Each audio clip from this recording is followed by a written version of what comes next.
Welcome back, everybody. It's 2024, and we are ready with the full party. Ignore the lack of the camera because David is here. He's just shy and doesn't want to look at you all in the face because he hates us.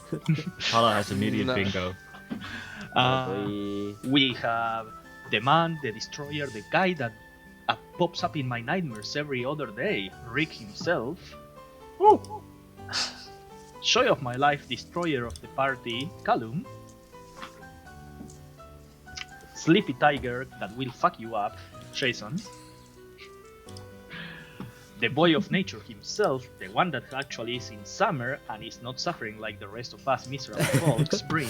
Pretty hot. And Hala, introduce yourself. Me? Still no voice though. Yeah, we are back to play some Fate Weavers. We are using a heavily modded 5e edition for those of you that are joining us now in 2024. And let's Happy hope. New Year. Dragons Yeah. look like Thomas the Tank Engine in this universe. Excuse me. Well, maybe there's a Thomas the Tank Engine in the moon. Who knows? There's flying horses there, so. See, I told you there were horses on the moon. So I sound like No a one crazy disputed lady. that. we have no sponsors yet, but raid Shadow Legends if you are willing. So let's hop back immediately into the recap, because last time we left into a interesting episode. Just like we do every time that you guys are gone for like a month or two, because we haven't played in what? A month? Month and a half? Pretty much. Almost. Yeah. About a month, Pretty yeah. much. We are going to do a recap together! Yay! Wait. No, Okay, I'm done. no reading at your notes. Why do I make them? I'm going to say one word each in succession and try to do the recap. Jesus, We'll I be don't here have all the night, whole please night.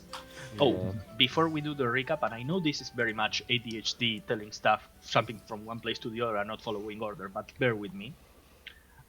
We are doing a special thing between us for fun. We created a bingo card, each player, with things that we believe may happen throughout the year.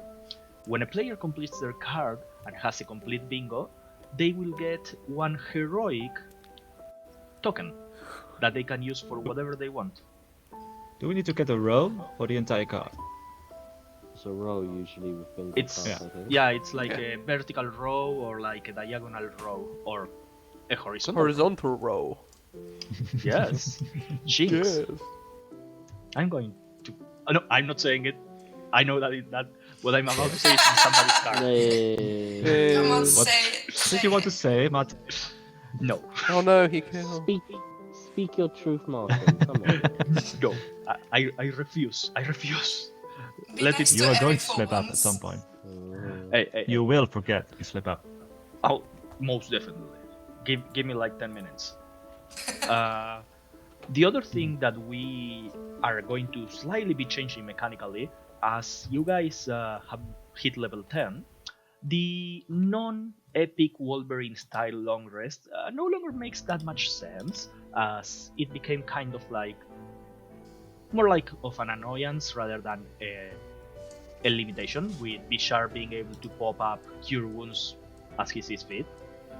So, starting from today's episode, long rests will heal the full HP. There may be some other things to keep in consideration for a secure long rest, but we are going to be finding it out as we go. Now, I'm gonna start with the recap, as the party, as a member of the party, Gabatutalu herself, shot some sort of Mashai-tech rifle that took the life of the Emperor of the Longstaff Empire, this last bastion of civilization that stands on atop of the cloud of miasma, these purple clouds that have covered the whole world after a cataclysm that destroyed it. The party had to run away from Kerr, the city where the king Leonhard was slain, And as they ran, they came in contact with the Grand Arcanist. Yeah, I know, but you are also sure, Alf. Um, came in contact with the Grand Arcanist Valera, one of the prominent figures of the Longstad Empire, and were transported into one of the three flying vessels that had its cannon pointing down and was raining fire down Care, uh, fighting against some sort of revolutionary army that rose after the death of the king Leonhard. Gabatutalu appeared once again, and Callum, why don't you take it from here? So I appeared, and I basically saved these guys from being, I would say, probably horrifically murdered. I did save you guys. I literally pulled you into a demonic lair with my new friend, AzerrA. And I explained everything. Yeah, you had a nice tea party with AzerrA, and Yeah. Rick, what did happen during that tea party? We were explained what the fuck just happened. Vishar tried to punch Gaba, basically for, in his mind, betraying them, which didn't go so well. We were told what was going on really. I think Eric at that point got a vision from his mother, or maybe that was before that, I don't really remember. And then we started a shopping episode, which went great. Yes, AzerrA descended you from his realm into a city atop of a giant, colossal, 5-kilometer wide horse named Larkon, the city of Equestria, a traveling city of merchants and home base of the god of craftsmanship, Kirshis. David, what happened in Equestria? Well, Gabba got herself into the usual ruckus by attempting to steal some magic items from a shop because she realised that money had no meaning here and had nothing to trade. Yes, Anya the- Greenlights. Yeah. And everybody else had a nice time shopping. Quartal traded a stone magic drill that he found in a mine and got a very interesting upgrade to his staff, which still hasn't been used yet. Yeah, Jason, Eric did meet one of the prominent figures of Equestria. Yeah, we did. We met the High Artificer. I have my notes somewhere. Just bear with. I will try to get those. He was a gnomish fellow. Yes. And I say I met Ignatius him. I was Giersberg. So he essentially saw me kind of giving an impromptu lecture about giant ruins versus dwarf ruins, about how the giant ruins have more depth, uses more 3D, uses more elements, etc., etc. The dwarves were not very interested, but the gnomes were very interested in that. And essentially was getting pretty good social currency until one of the orc lads came over and asked Ignatius Giersbach, we have a situation we need you to come down and have a look at. And obviously when we got to the shop front was full of smoke and fire, if memory serves me correctly, because Yeah, someone decided it was a good idea. yeah. As Kavatutalu set fire to the store in an attempt to escape and turned into a cloud of fog, which points to Callum was a good idea. As this fart flew into the air, Ignatius brought you to one of the unique buildings atop of Equestria. A kind of like odd place, cut off from magic. Bryn, do you remember what happened during this talk with Ignatius? Well, we started to hear bells ring out from I can't remember if they were from an actual building in the city or if they were just from the sky. And there was this sort of very surreal imagery of stuff forming from the sky, people flooding into the streets looking up, people talking about, this only happens every, I don't know, couple hundred years or something or other. And we sort of started to see this tower form. And it was pretty crazy. Yeah, as you were having this talk with Ignatius, just like you said, a tower appeared in the center of Equestria, atop the Cathedral of Larkon, and everybody started to gather around, clamoring, saying, 8 floors, this is huge, and then a 9th floor appeared as the swing of a hammer and the noise of an anvil heat spreading throughout the city. As the tower kept growing and growing, a 10th floor appeared for the first time in centuries based on what you heard, but the floor was covered in a dark ichor with red eyes. Then, on top of that floor, an 11th floor appeared, this one made out of clouds and wood. Hala! As a couple of eyes appeared looking at each one of you and some other creatures. What happened? So there were, I think, 1, 2, 3, 4, 5, 6, 7, 8, 9, 10 eyes. 11, to be precise. Yeah, 11 eyes that looked at the 6 of us and the 5 of the citizens, the prominent citizens. One of them was the artificer that was talking with us, and we of course went into that tower, mysterious tower, because that is what smart people do. And as soon as we entered, we were, I think, teleported up to the very tippy top, where we saw people and things that we trust the most or miss, that are either gone from us or we do not know where they are, and we had to physically pull ourselves from that memory.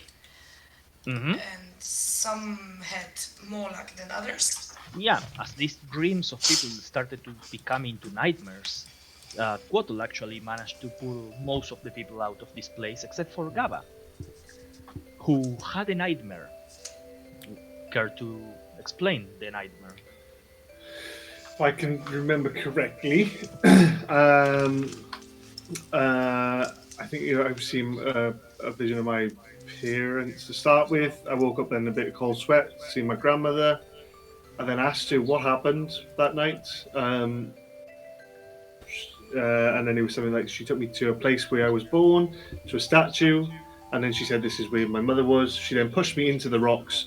My hand started to get absorbed and almost, was it crushed, I think, or chewed up by them. And then I woke up as she turned around. No, I didn't wake up actually. I turned around, found out she was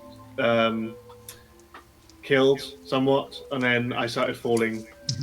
And then I think that's everything that happened. But it was a nightmare, so I can't remember that much because I was too scared.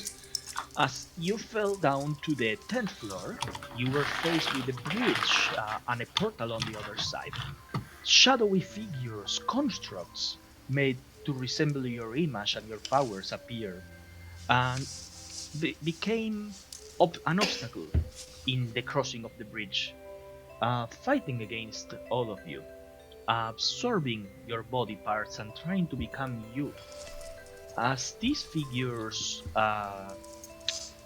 combine into a single one, a giant Gavatutalu, maybe 20 meters high, appeared and started to wreak chaos, as the ceiling itself was descending, about to crush all of you, kind of like Mashora's Mask Moon. Gavatutalu made... Does that count as a game already? Yeah? Thank you for the pop culture reference. Ah, fucking hell. Um, as I was saying before, I was brutally interrupted for a game. um, Whatever.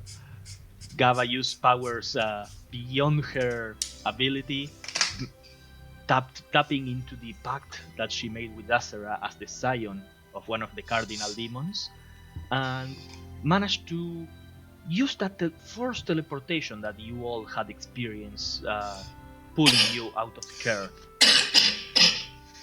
Gava herself taking a big toll and reducing all of her stats by 1.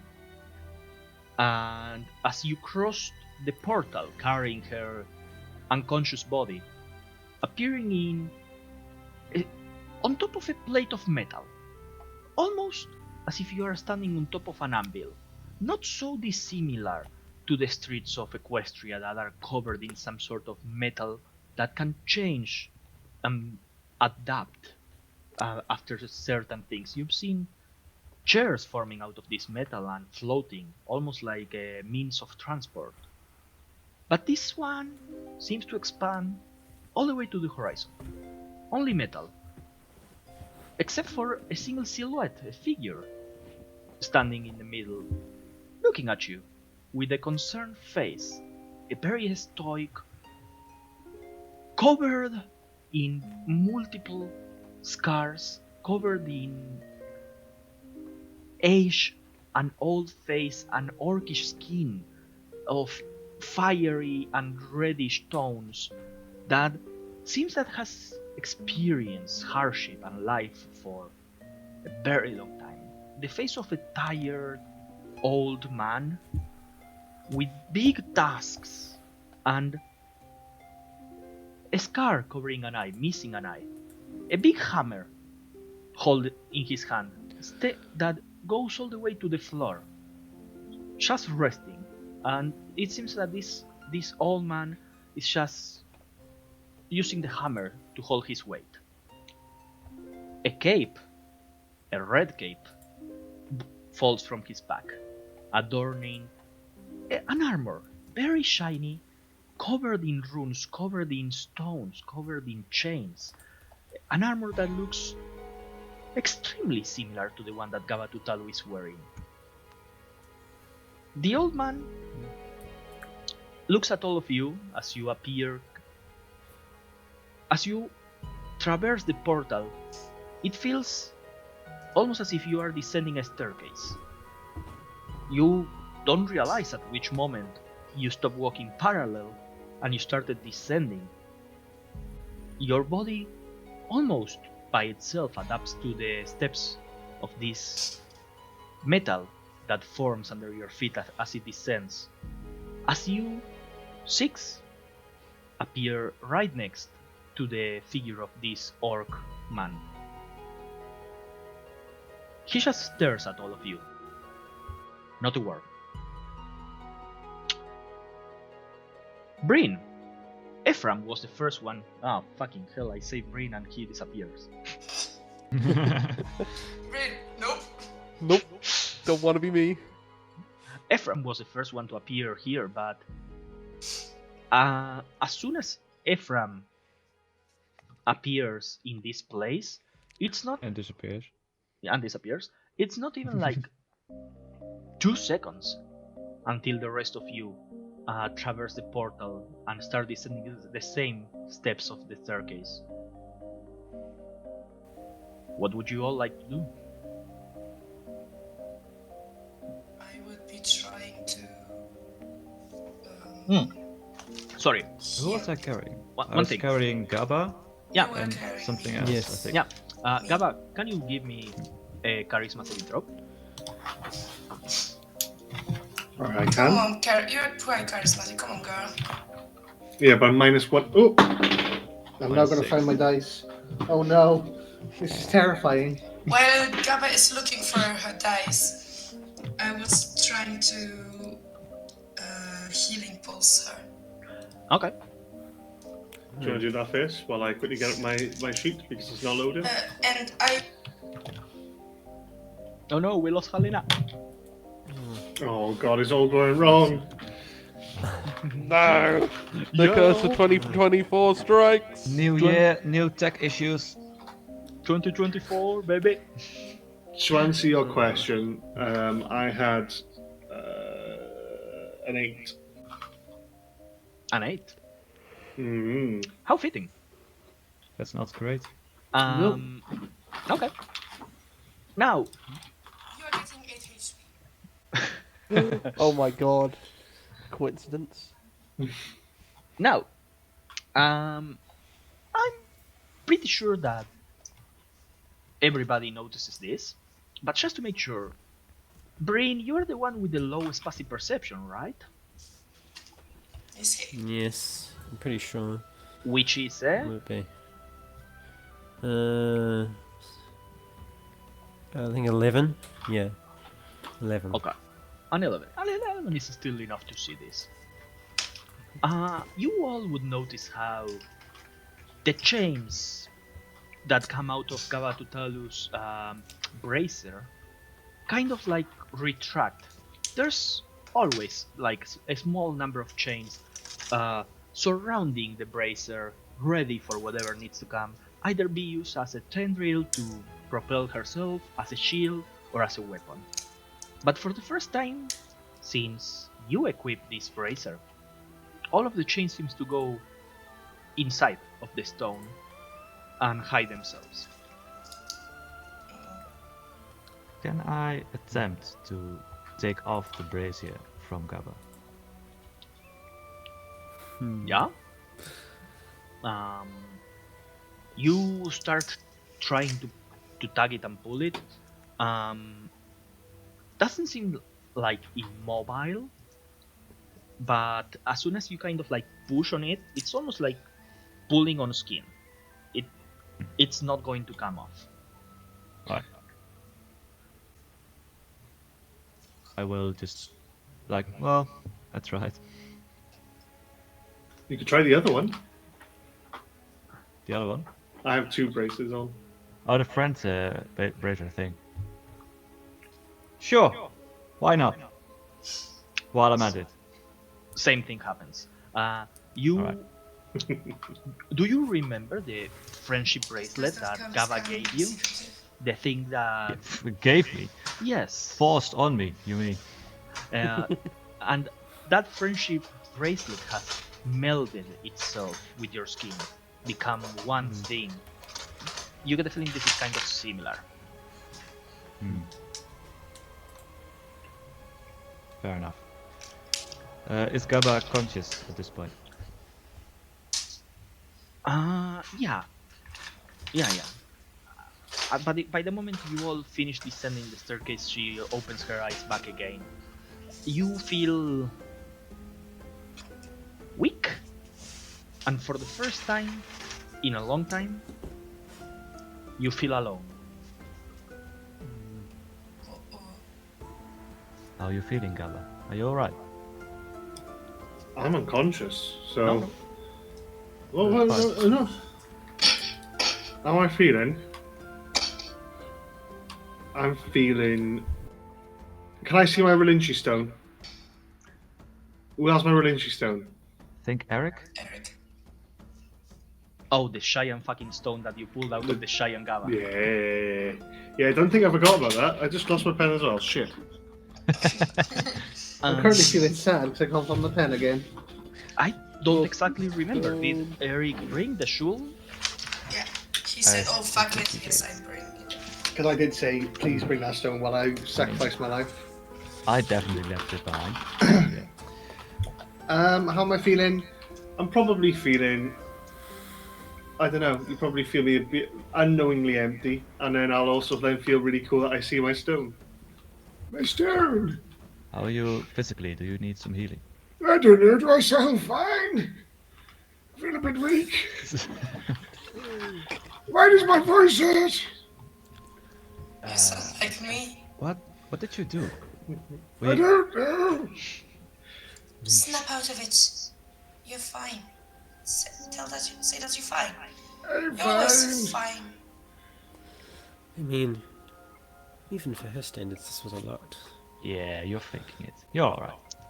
Yes. Definitely. Wait a second. I may have something. And I pull out. I have something. I would be starting to pull out a bottle of beer. Is it a lamb sip? I think that's what I need. Does she look physically older? What do you say? I think I would feel weaker, if anything. If I've lost -1 to all stats, I would say that whereas normally I'm like quite I would say probably not bulky, but somewhat muscular woman. I would probably say I've lost all that muscle mass. I'm kind of much more skinny, like unhealthily skinny, looking quite gaunt. Hey, we are Can I? matching. And I try to flex next to her. Can I make a medicine check to try and figure out what exactly happened to Gaba physically? Sure. And remember, everybody, at this point, Bishar doesn't need to spend a charge to use his Eyes of the Seer. He can see lesser spirits just passively. I am going to start the new year with a 32. Holy Would fuck. that be enough, Martin? Is that a natural 20? It's a natural 20, a 3 on the guidance die, and I have +9. Holy Holy fuck. Lord. Remember The during next the roll intro, must be a natural one, please. remember during the intro that I To said that balance. this man appears in my nightmares and wrecks my plans? I wasn't lying. Yeah, So- but I am a druid and I have a +1 in nature, so it's potato potato. So, you start to fill up Gaba, look at her movements, look at her eyes. You, Sure about his wording. yeah. At this point, Bishar, it's not about your knowledge of medicine and how a body works. It's more of a feeling, like the energy that each person emanates based on how the spirits around them react. That's how you get the feeling, and you. Gav at this moment feels like a muscle that overworked itself and is trained and needs to recover. Right. So it is temporary, whatever is affecting her currently. That you don't know. She looks a lesser version of what she was but a minute ago. Alright, great, thanks. Gaba, you seem to have overextended yourself by whatever you did. You may recover as long as you take it easy for a bit. If you overextend yourself again, for however reason, whatever minor extent you do, I don't think you will. But I don't know, it's tough to say. I don't think you're in any danger, but you need to take it easy for a bit. Vishal, did it seem like some sort of specific condition or like any kind of disease? Not a disease specifically, it's more like, I don't know, it's weird. She It's overworked herself? Yeah, I think it's part of whatever magic you are channeling from AzerrA. It's like you. I mean, it's I like don't you know how borrowed like from yourself in the yeah. future and are paying the price. It's a bit tough to explain. I don't know how likely it is to work, but I do have some restorative agents that might it can cure some afflictions and diseases. I don't know if that would. Right? I'm not sure if we even have something that could help, but at the very least it won't hurt. So. You see my hand shaking, in- trying to hand out like this, going, It won't, Give me of course, it won't drain my energy much at all. So I will use restorative agents to cast lesser restoration without expending a spell slot. My alchemist supplies. And just see if that does anything.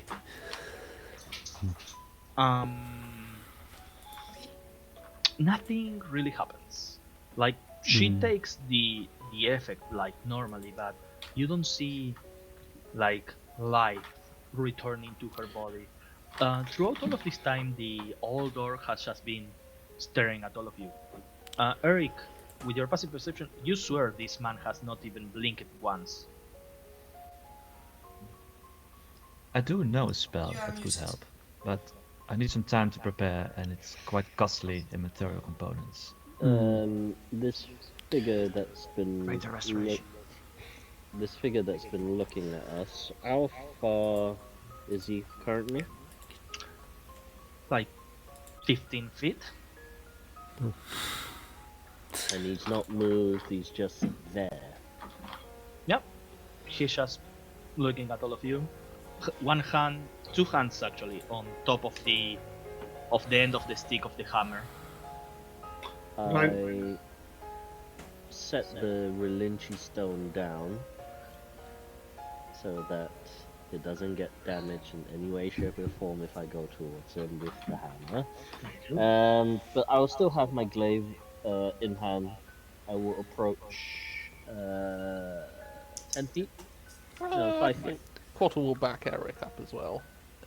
Yeah, 5 feet. And just say...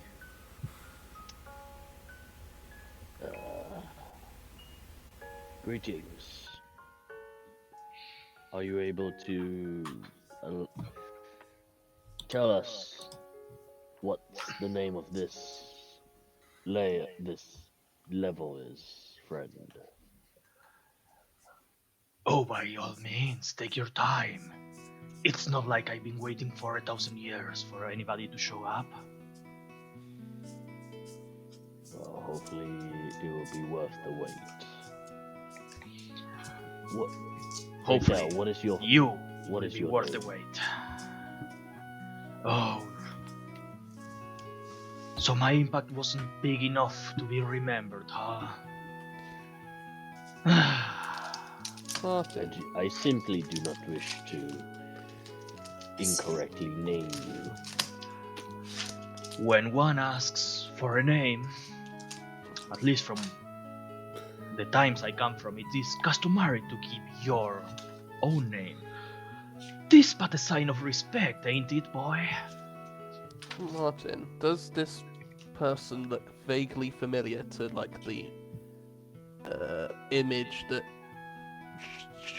showed up in the vision that I had with Teofia? Like after that said, "No, you should not come in uninvited," that sort of thing. Does it look familiar to them? So you are talking about the vision that you had when Yes. Teofia gave you the face mask as you were Yes. exiting the building. No, the image that you saw at that point was that of like a colossal giant with a giant hammer.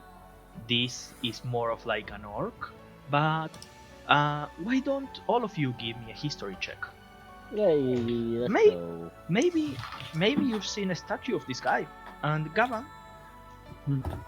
why don't you roll with advantage? Thank you.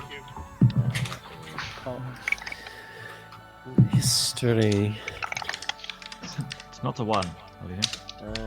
It's not Okay. great, but 23. let's see, it is Nani? 15. History 4. Would I roll? With the pencil. 19. Yeah, Kauliki can roll. Yeah, it's only 7. But She just Kauliki wanted to will go for roll that with one. disadvantage, to be fair. And the Yeah. fact that Bishar gets a 4 makes sense. Yeah. Makes sense. Okay, then a 14 for me. The Okay. first one was 21. Okay. So we got a 15 from Eric. Anybody got anything higher? 23. I got 19. Okay. Makes sense that Quatl and Gava would know this. So, Quatl, you know this because you are a person that has studied for a long time. You know that you studied a lot of information about the different races that live in the empire, so that you would be able to create architectural designs according to the needs and culture of each of these races. Throughout your studies, you came through a name and a figure that is kind of like a great hero to the Orcish race. Gaba, you've seen statues of this guy, uh, although younger, a younger version of this guy, and the statue, the stone that your Mima inserted your hand in and crushed it, so that this liquid metal would circle through your veins. Uh, the stone was actually a statue of this guy. And Eric, you've heard of the name. You haven't particularly known the history of this guy, but you three know this to be Telrion, the one of the heroes of Orcish history, liberator of elves and eternal enemy to the Dragon Empire and the Dragon Youths. Would I slightly know a little bit more than what you've just told me due to other stuff?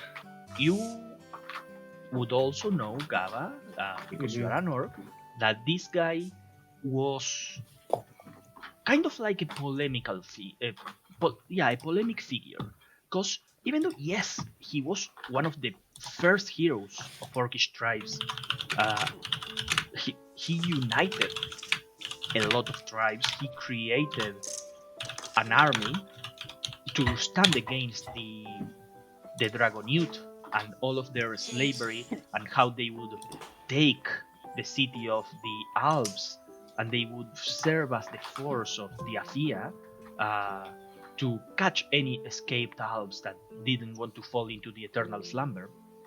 But he's also basically just a great dude. Yeah, but he's also to orcs someone of a black mark in history too, due to the strategies that he used. Orcs. He also let his friend die. Yeah, orcs are very proud in combat. Orcs don't really seek combat. They often seek to solve issues by other means. But if it has to come to a violent contest of power, they never use stealth, they never use armor. Orc culture is really vivid. They like using bright colors, bright things, face paint, everything is very important for them. And because this guy Telrion would use guerrilla warfare, hiding, sneaking, discarding all of those colorful mementos, all of that face paint in lieu of surprise attacks. Very effective surprise attacks. He liberated multiple cities through stealth and guerrilla. But to be fair, his friend told him to leave him. Oh, he's also the first Relinchi to be any race other than a dwarf. And yeah, that's this guy. But he looks older and more tired. Okay. Interesting. Okay, I will greet him and say, in this case, you are right. I am Eric Starcarver of the city of Nesenzia, and I believe if your reputation precedes you, you are Terrian, Orcish liberator of elves, enemy to the Empire. Oh, so I've been remembered. Good. At least something good came of all the bloodshed. Starcover. History is written. Starcaver, huh? That's a strong name, boy. But I don't really know what you are, boy. I am what you call a beast walker. My lineage is of slavery, of oppression, and of freedom. I see. Some things don't change. No. And it seems as though history is is about to repeat itself again. One of the champions of the Cardinal Demon, Servil, is about to make an example of my people. Oh, interesting. But one question, boy. What is a Cardinal Demon? How do we know that we can trust this guy? Why are we telling him that? Insight just- check just- as he asked that question. Hmm. And Kaulike is speaking out loud. Yeah. We just fought ourselves. How can we know that? I don't even know who Telium is. As I'm like clearing my throat, I'm like, He's he's kind of an orc legend. I mean, I don't think he's alive. I'm pretty sure he died during the rebellion, so I have no fucking idea what that is. The girl speaks the truth. How can you trust somebody that you don't know? Well, in all fairness, is only the crazy lion person speaking to you, not us. The insight check, as he says, what's a Cardinal Demon, was 16. He doesn't seem to hide any double meaning or any deceit in his work. He seems honestly lacking the knowledge of what the Cardinal Demon is. You would also, with your passive perception, notice throughout the conversation that he just had, and throughout all of this, he seems to have a look at all of you, each one, from bottom to top, kind of gazing how you behave, how you move. But whenever he talks, he looks at the person he's talking to straight into the eyes. A very piercing gaze, very strong, full of power. But he doesn't look at Gaba in the eyes. Kaulike would be standing in front, like protectively, like a stick in front of the boulder. Talk. Well, if you are not physically alive anymore, as Gabba says, then I mean we know this is a creation of, well, at least partly of different gods. So maybe we can assume Stupid. that this is.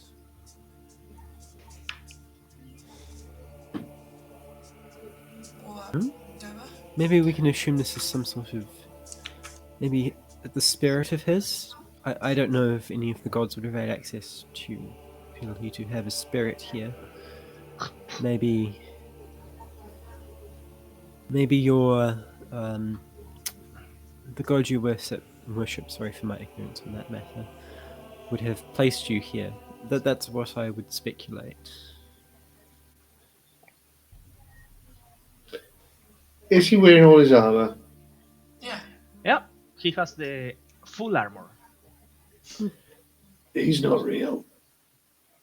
And I agree with you, Ephraim. He's some sort of test, obviously. But that man is not real. He is a test for us to get through. What is that stupid old hammer up to this time? This is my point. I have some of his armor. Either it's like a riddle test or I've got to fight him. Something's going on. And I'll be honest with you lot, I would really appreciate it if we get through this so I can lie down for a bit. So if Gaba's, I trust Gaba more than you. How Gaba has some of this armor that you're wearing right now. How did you lose it? You see, he starts walking past you, Eric and Quadru. Glaive comes down, blocking his way. I say, whilst history has provided you with some respect, Tarian, I think Respectfully, I must request that you stay where you are. As my friends has stated, we do not know you other than the history taught. We only know you through barred words, and that oftentimes war heroes are not as what those songs and stories tell. So you will forgive us if we do not trust you. Whilst you do speak your words with clarity and strength, I do not know you as a person. I do not know your intentions with us. So I must respectfully ask that you stay where you are.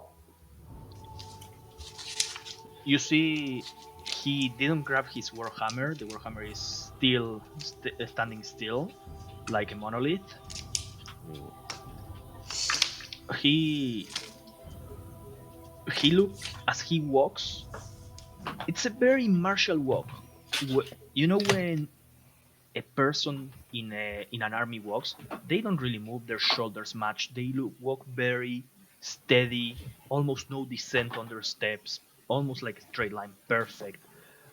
You just by looking at this guy walk, you notice that he's trained really hard.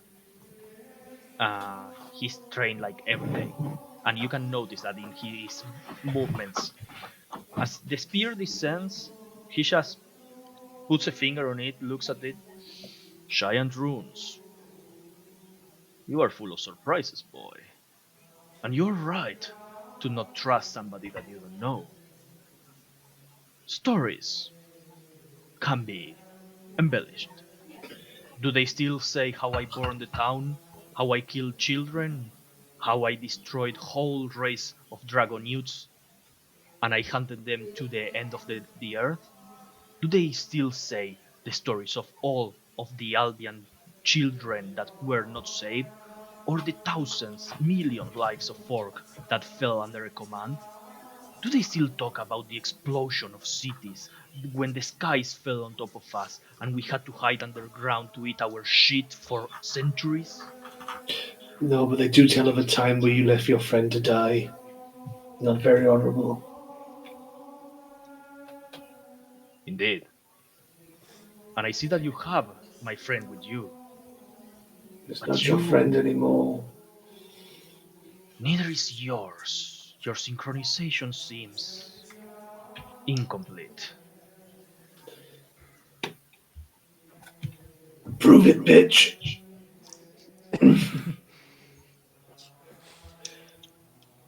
And I'll get my hat, and I labour to get my warhammer ready. And if anyone sees me, it looks. The only way I can describe it is would be if like an old frail woman, like getting a really heavy handbag and like picking it up.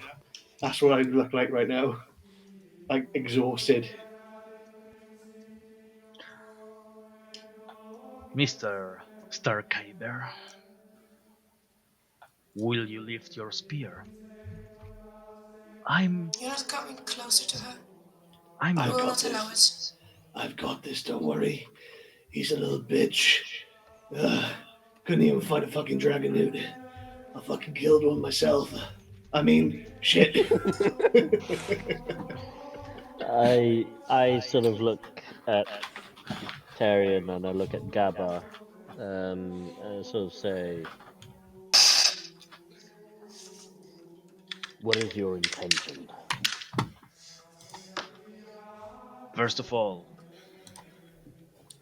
would you consider yourselves friends with this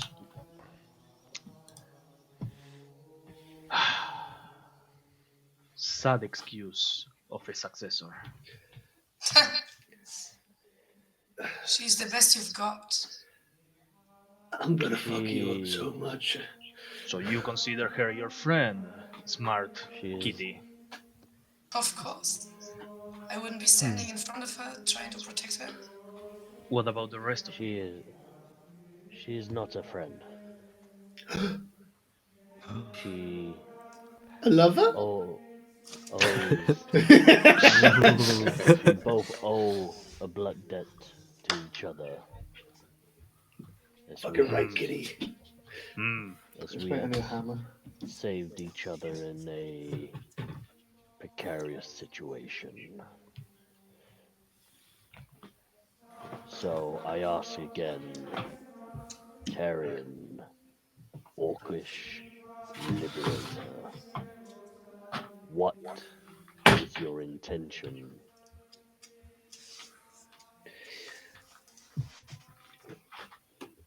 There's something wrong with your friend. Mentally or physically? Because the mental we can. We knew that already. You don't need to tell us. Old news, buddy. Yeah. I imagine that the old hammer, stupid asshole, placed me here as a sort of trial. He likes to do that, you know.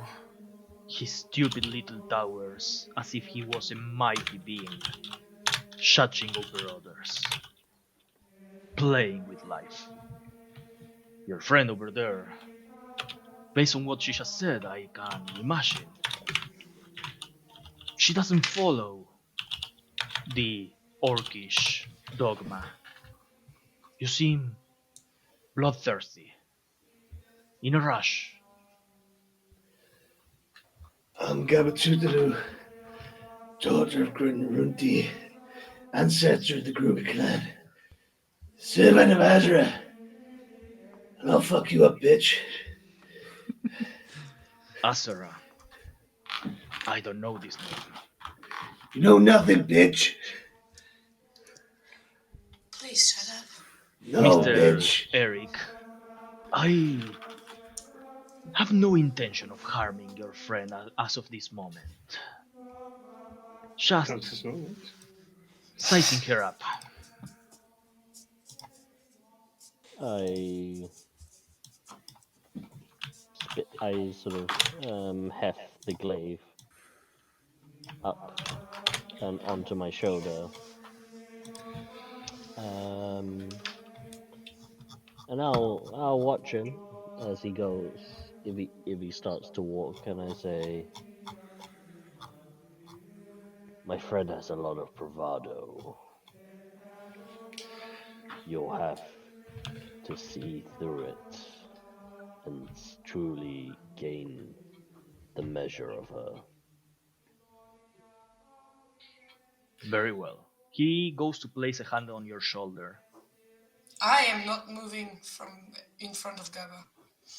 He places a hand on Eric's shoulder. You feel it's not painful, but you feel like a grip and a weight so immense that I need you to make a wisdom saving throw.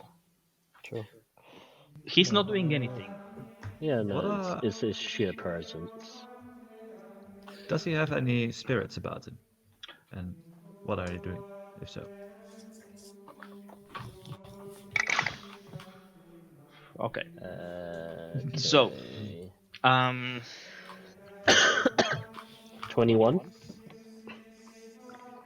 Okay. Eric, you feel your knees kind of shake a little bit, but you pose yourself and you hold up tight, and you see as this very heavy hand. It's almost as if 1,000 kilos were placed on your shoulders, so gently yet so firmly grasping you. The sheer presence of this person, but you still stand still, and you see he smiles and pats you on the shoulder. Bishar, remember when for the first time you were able to see Mirko on this kind of like ferret with a space helmet visor, and she had almost like a cable or a tendril or something connecting up to the sky. This guy has that exact same thing, connecting, going up, high up. No spirits though, and you don't sense particularly spirits here in this area.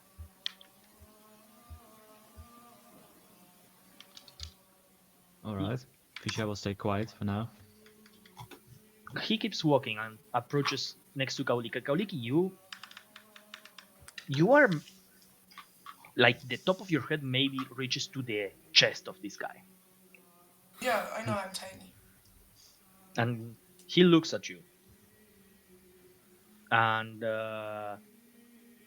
bends his knees to go to the same height of your face. His head is like maybe twice as big as yours. Tusks maybe like 20 centimeters big, and If he shows his task, I'm like, oh, orcs always have like a tusk out yeah, I know, but I don't. because you are I'm half orc. weird. Yeah. I'm special. Um, I'm not like the other girls. he looks at you straight in the eye. You seem Yeah, I'm looking back. you seem protective. Why? Are you afraid of losing somebody? I've lost enough. I can see that. There's pain and blood in your eyes. Don't worry. I Would won't have hurt her. blood in your eyes too if they took them out and smoked them. I am covered in blood. More than I could ever describe. Me too. That's good. At least you know the weight that you carry with you.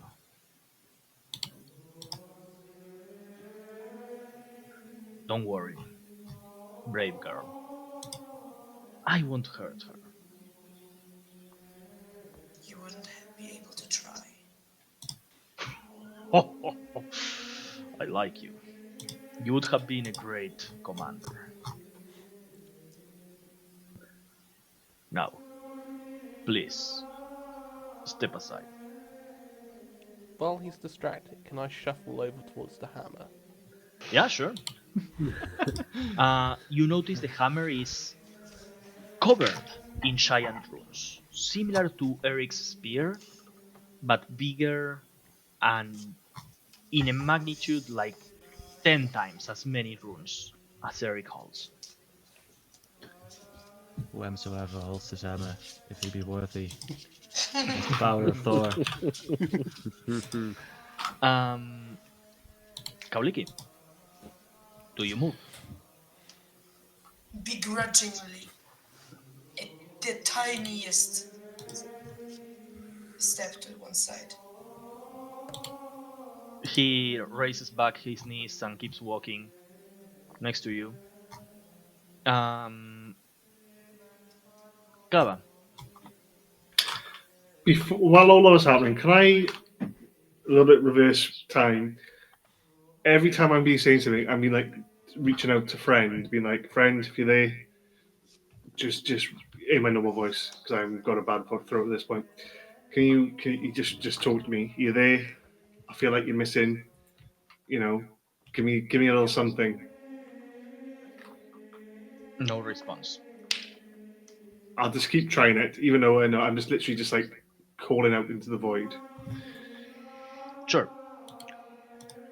He walks next to you and kind of looks at you. He has a face of almost disgust while looking at you. You That said is fair. Yeah. you named yourself Gavatutalu. No, I didn't name that myself. It's what my parents give me, I think. Sense of humor. It's a sense of truth, but okay. I think she means that actually. Yeah, I do. Looks at the bracer, the armor. The armor that you are wearing is exactly similar in look, but it seems to be missing a central stone that the one that he has is brightly shining. And you see from the central armor, like the channels go coursing through the armor. Uh, the things that you thought that were kind of like chips in the armor seem to be glowing. And at some point they connect with the relinchy channels on his skin.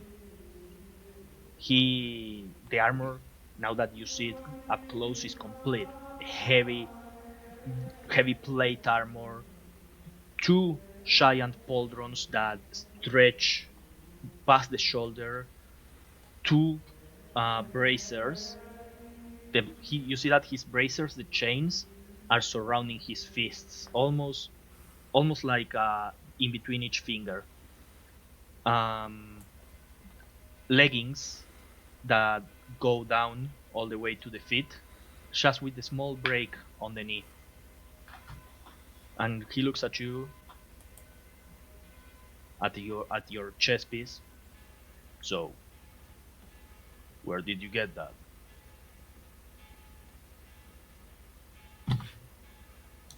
I can't remember. Did I steal this? I think at one of those islands we encountered. So- on the ocean. You got the armor and the warhammer. You stole them from I your stole village them. Yeah. as you ran away. And the bracer, you found it on Grelia. It was one of the rewards from the beginning of the game. Yeah. And The other one I found- the other bracer you found in Sheila's Island. And I found the pauldron digging down into a random floating island. Yes. The Um, one you bought. Yeah, that's the one I stole. Yeah, and that's the other one. That's the other bracer. Bought. I mean, I acquired them through means of my own because I'm worthy. I am a descendant of Gruger, who was way more of an orc than you were. And I kind of point, like, really. I tried to do all my force, but it would probably feel like a little toothpick, like tapping into his chest, antagonistically. But obviously, I look like a very weak person right now.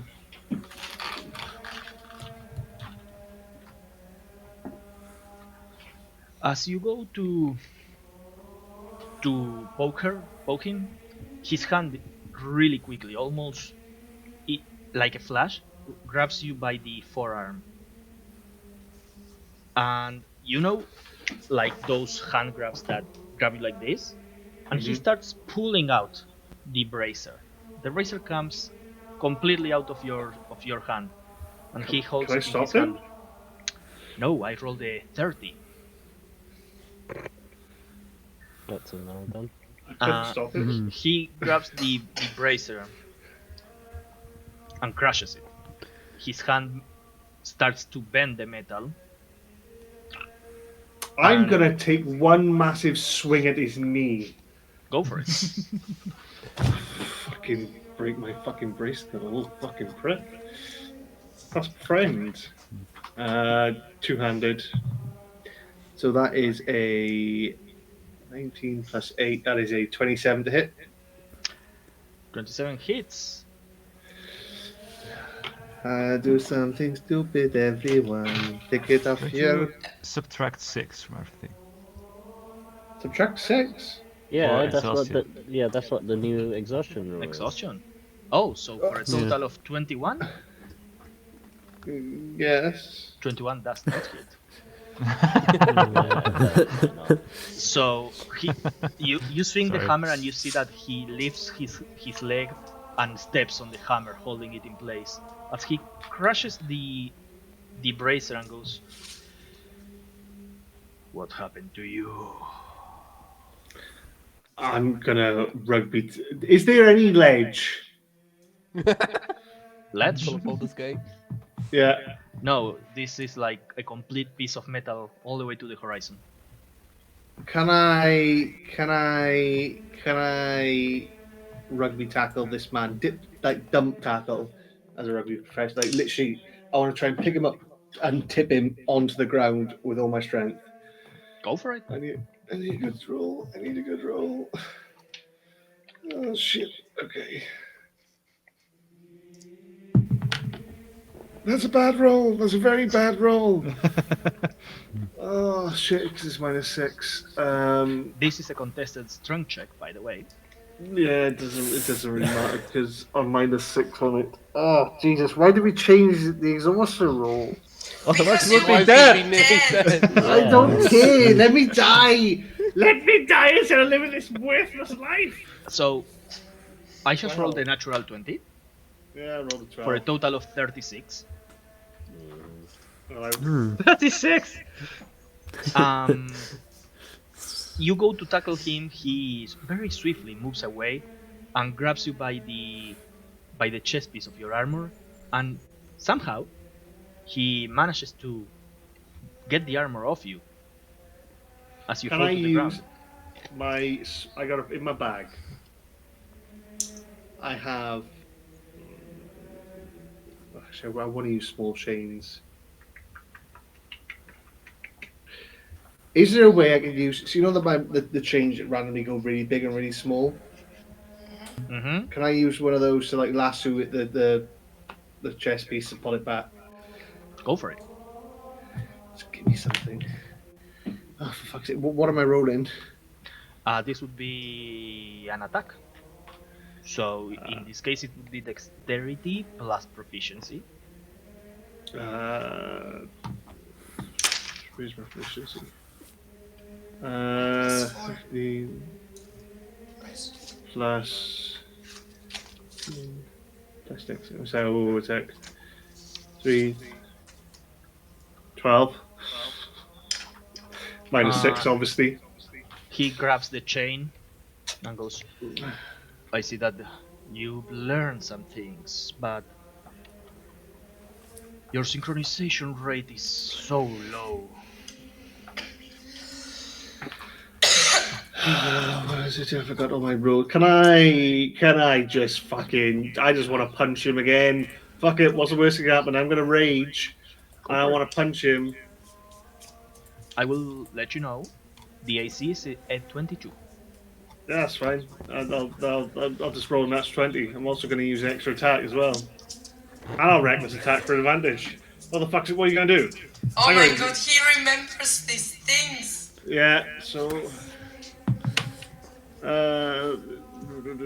Have you second winded yet? Have I second winded?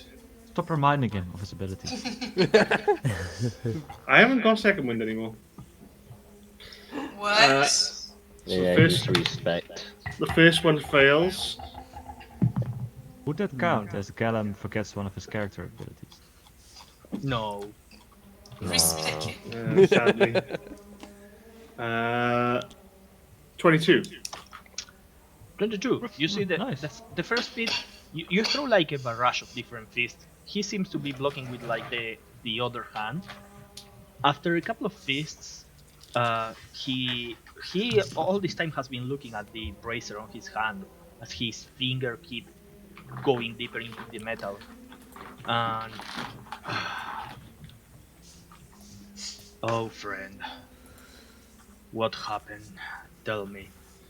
Fist on the face. Little blood comes out. And I got a little tear down my eye, and I'm like, fucking bring it on, you fucking piece of shit. Or a single drop of blood. He goes, That's a pop culture reference. You already had that one, right? you Done with that one. You seem to have found this out of luck. You don't seem worthy of this, in my eyes. If I wasn't worthy, I isn't. I just can't. No words come out of my mouth. I'm She exhausted. doesn't have to be worthy in your eyes, she's worthy in ours. I'm also worthy in friends' eyes because I actually saved his life, unlike someone who left him to die like a bitch. Would Why? you stop saying bitch? I can't think of any other insults. My throat hurts. I want to go to sleep. What about twat? 26 to hit. As the bracer on his hand, the bracer itself, chains come out of it and pull you by the leg, throwing you on the floor. I'll do it. That is quite enough. You said you would not harm her. I didn't hit me. I can get up. I can get up. That was I'm me, still later, bye. smart girl. And he throws the bracer back at you. What is it that you want? I don't want anything, I'm dead. But you, Eric Starcaver, you said something about cardinal demons. I did. Friend doesn't feel like friend anymore. Can I cold blast him after he says that? Sure. What are you gonna fucking do? You gonna stop me? Can't do He's- anything to me. He's I not doing could, anything. yes. Yeah. He's not doing anything. You see that he took your punch. He just blocked all of your other punches. You need to roll me a DC Constitution saving throw, please. Constitution's 28. Yeah, That's like, 9,000. yeah, I was gonna say he's probably got Yeah. like plus +1,000,000. Doesn't matter. I can still hit him with my cold damage. He only takes half damage of my 2d8. I've dropped my fucking dice. I'm having a mate today, guys. What space is there on your table? I've Do you lost. have this much of table? Yeah. It's because I gave my we played a game Christmas, and I took my dice tray down, and I haven't had it back. I'm also missing my 2d6s. So if I ever need to roll a 2d6, I can't do it. Right. Halina will roll dice for you. She has Six, like six. a Yeah, million. she's dice plenty. You take 6 damage. Sure, he takes it. You might not be alive, but you're also not just a mere specter or mirage. What is it that you want? You mention the tower, the crafter, and cardinal demons. What year is it? If I knew. 2024. Fisher will say some number related to the star cycles or something. I'm guessing it would be 75. Is it 70 years after the fracturing? I thought it was 60 something, but 1760, I think. I will give the year because I'm pissed off at that man. You've spent like 5 years in mind prison. Do you even know the date anymore? Yeah, Yes. you wouldn't. No. Yeah, you would. would not. I have it on my brace. I have the date and all that on my. I'm just going to use my watch. On your I have a smartwatch. watch. I have an actual smartwatch on my wrist. This is in canonical terms. I have a smartwatch that is just embedded in my skin. It just Oh, beeps yeah. occasionally when you need to walk up and down stairs some more. For the day. I took Elon Musk's Speaking of neural mine, link just was hey, to, like- try standing up. to the extreme. So, you guys say 1760 of the Yeah. of the Age of Gods, and he goes, I don't recognize any of those words.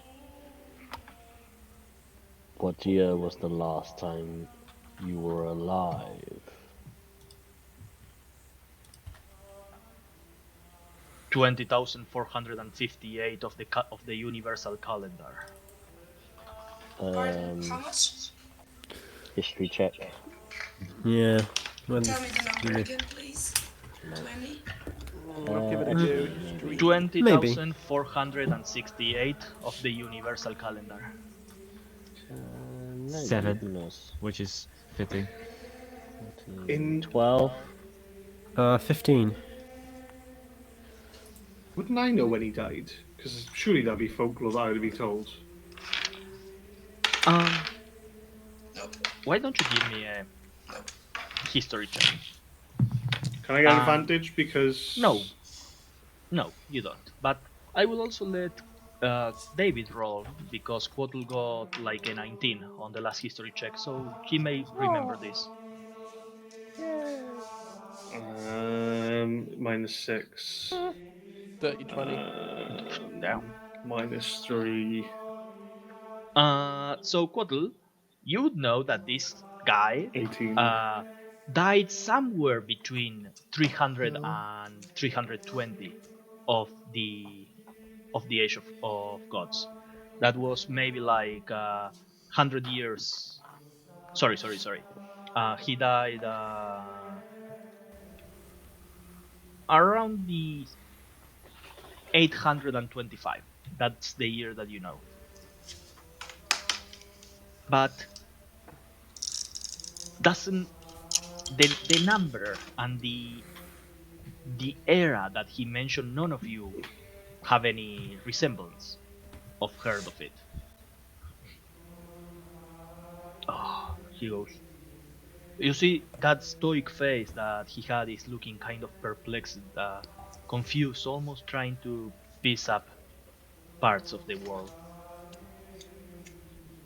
Oh, this is wrong. What is the stupid old hammer up to this time? What's stupid?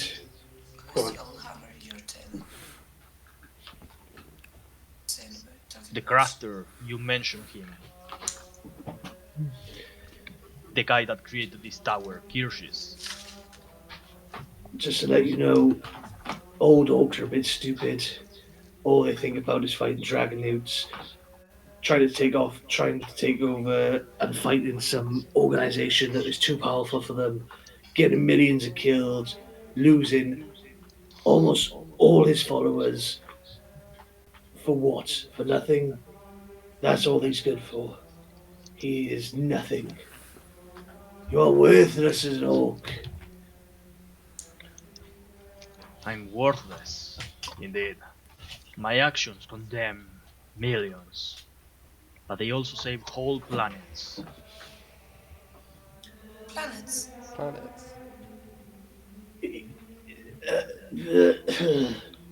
You see, as he says planets, the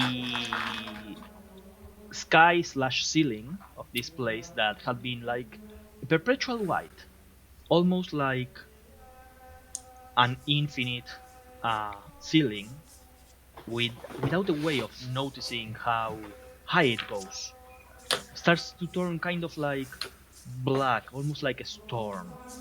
And Bishar, that connection that his body has to going higher up, that connection starts to turn red, and you notice spirits for the first time, and you see he falls to one knee, and blood starts coming out of his nose.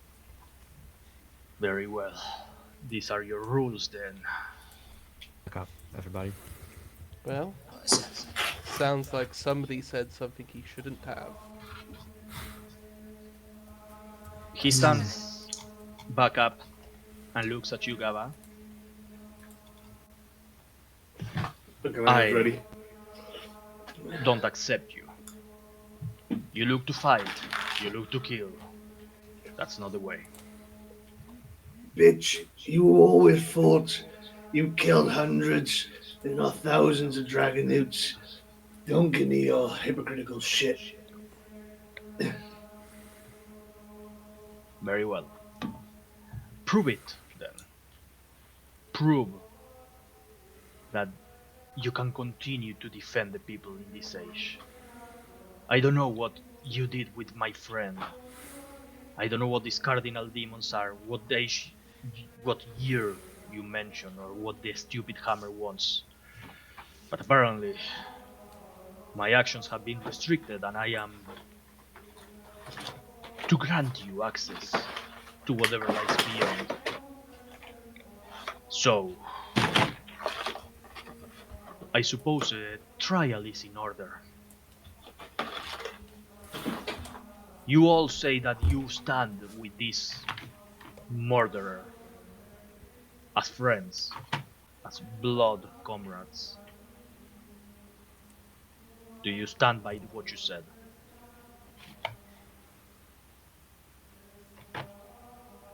It's nice for you to say that she's a a murderer and you're not. I'm not a murderer. I'm a genocide. That's not better. Potato, potato, right? Genocide is not as bad as murder. Yes, I stand with my friend. I think what he's trying to say is he's murdered for the good of something. I kind of murdered for the good of whatever you lot are wearing. At least she's got some brain. You also killed innocents. The tales say so. And I also Plenty. didn't lose friend. Plenty. But I lived for hundreds of years. And she has the chance to. And she has the chance to be better. We all do. Than you, she is already. I ask again. Do you stand together or not? We stand as Yes. one. Always.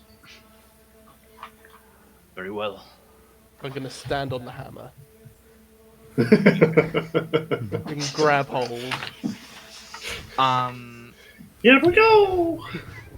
Then Roll initiative. let's follow the wheel of the stupid hammer. And you see he starts walking towards the hammer, grabs the hammer and keeps walking away, never lifts the hammer up, just drags it through the floor. Okay, so I'm being dragged across the floor. Good. Yeah, you are being dragged across the floor. You hear the sound of heavy metal scratching as you start to hear rumble, kind of like clockwork and gears turning. You all start to feel a shake as from underneath the metal rocks start to come up as Telrium just walks away, carrying the hammer. He looks at you, Quattle, and he goes, "Hope you enjoyed the ride, little friend." It's alright. Give it a 1 out of 10. Well, That's all right. you are a harsh judge. Let's hope you make the right judgments. And he Before you do anything, if you want to make this a fair fight, could you make me feel less tired? Otherwise, I'm fighting at like 5%. don't rely on me. Rely on your friends. And he looks at you, I Quattle. got you, boo. I do recommend you go to your friends before the next step. I think I'm okay. Very well. Your decision has been made. At that point, from underneath, a stone wall starts appearing. Quattle, you are on top of the wall being lifted up next to Telrion. You look you look down, and at this point I'm going to invite you all to Tailspire. Over a bracer, Kauliki would say to Eric, I hope you put those shoes from Kaine on.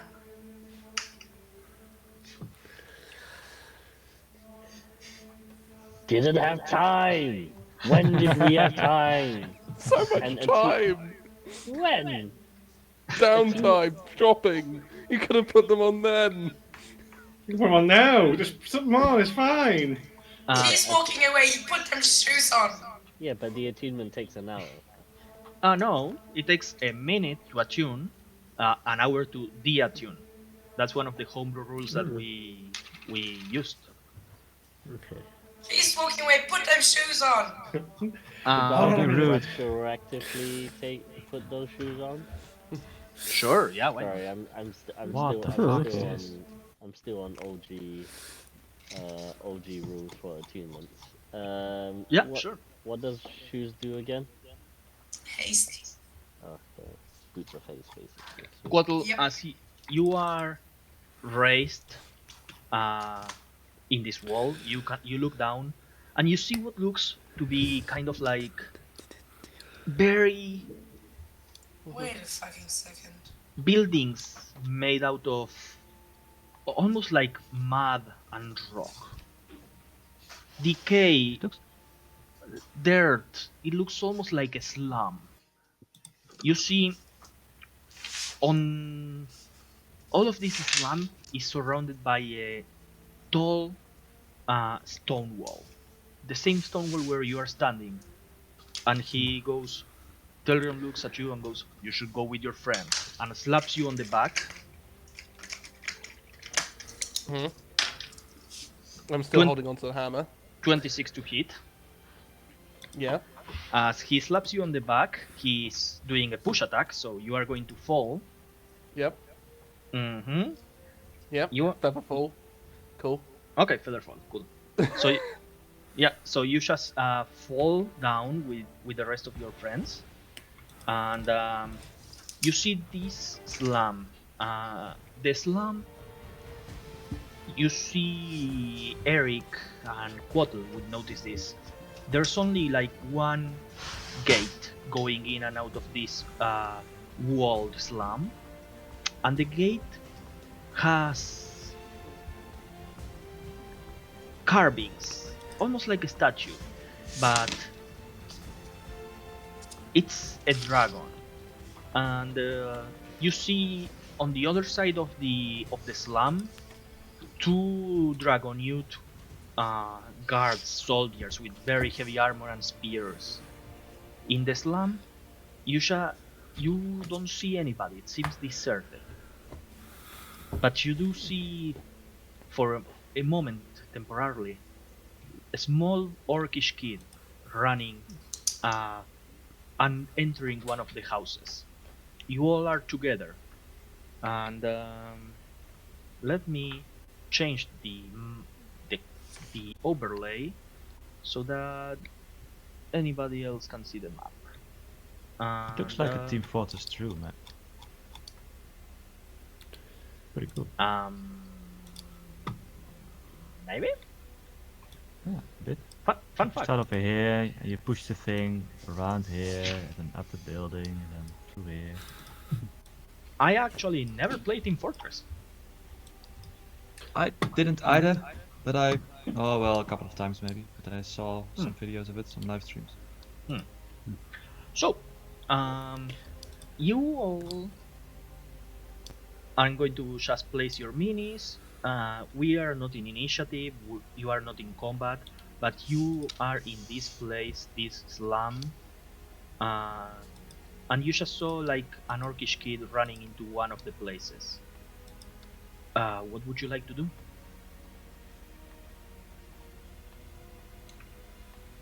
I will Oh cry crap! out. I forgot I was transformed. I think I would have dismissed that by now. I would scream up the wall. What is your trial? Define it by yourself. I don't even know what's going to happen. Improvise. Adapt. Survive. Overcome. Oh. Oh. Callum, could you remind me? You did get quite wounded last fight, right? Didn't you? I'm pretty sure I am on. You would see me very thin and very scratched up, very bloody, very bloody, indeed. Yeah. I mean, I could take probably a hit or two, but I think after a hit or two, I may be dead. I will shift my starry form to the chalice and cast Cure Wounds on you. Ooh. I am also under half. I rolled terribly, so I will. I'm under almost Twice. a quarter. I have 2 elixirs if someone needs one. First one is Who's missing? 16 health back, Thank you. and I do it again because I rolled shit. Oh, second one is 17, and I will stop there. I would then take the elixir if I may. Yes, yes. I'm Elixir still of under half healings. HP.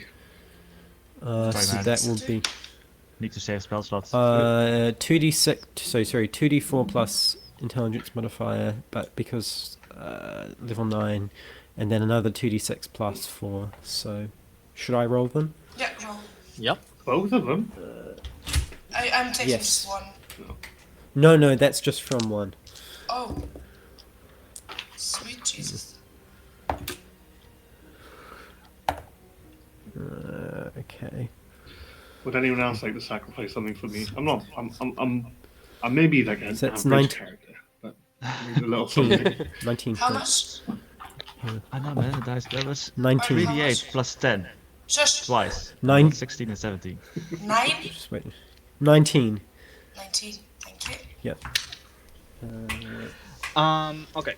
So, as you guys start healing yourself, preparing, looking around, looking at the place, you see there's the ceiling that was white, then turned into kind of a darkish tone. You see there are 4 eyes just blinking. Not this shit again.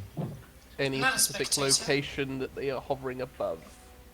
I mean, it's hard to say because, like, imagine the eyes on the ceiling, but the ceiling, it's hard to say if it's like, I don't know, 10 meters high or 1 kilometer high. So it's hard to measure distance to the sky. In which home did the child?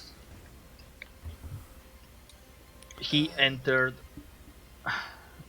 Where the fuck is the door? Okay, there. He entered this one. Mhm.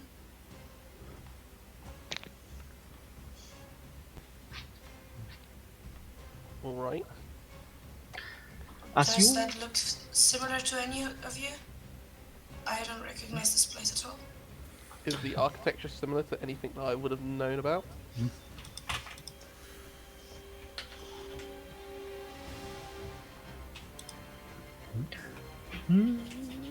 roll me history, but with disadvantage. Dare you? Or actually, roll straight. You are the only one with a chance of even knowing this. Well, I got a natural 20, so Holy fuck. that's 25. This type of architecture, it's been built to be a very cheap form of housing. It's not made with any sort of structural integrity or any sort of like design or anything. It just feels like houses meant for slaves. And in the world, you've only read of this in books because they had to be from before the fracturing. These ruins were found in the remnants of the Dragonute Empire.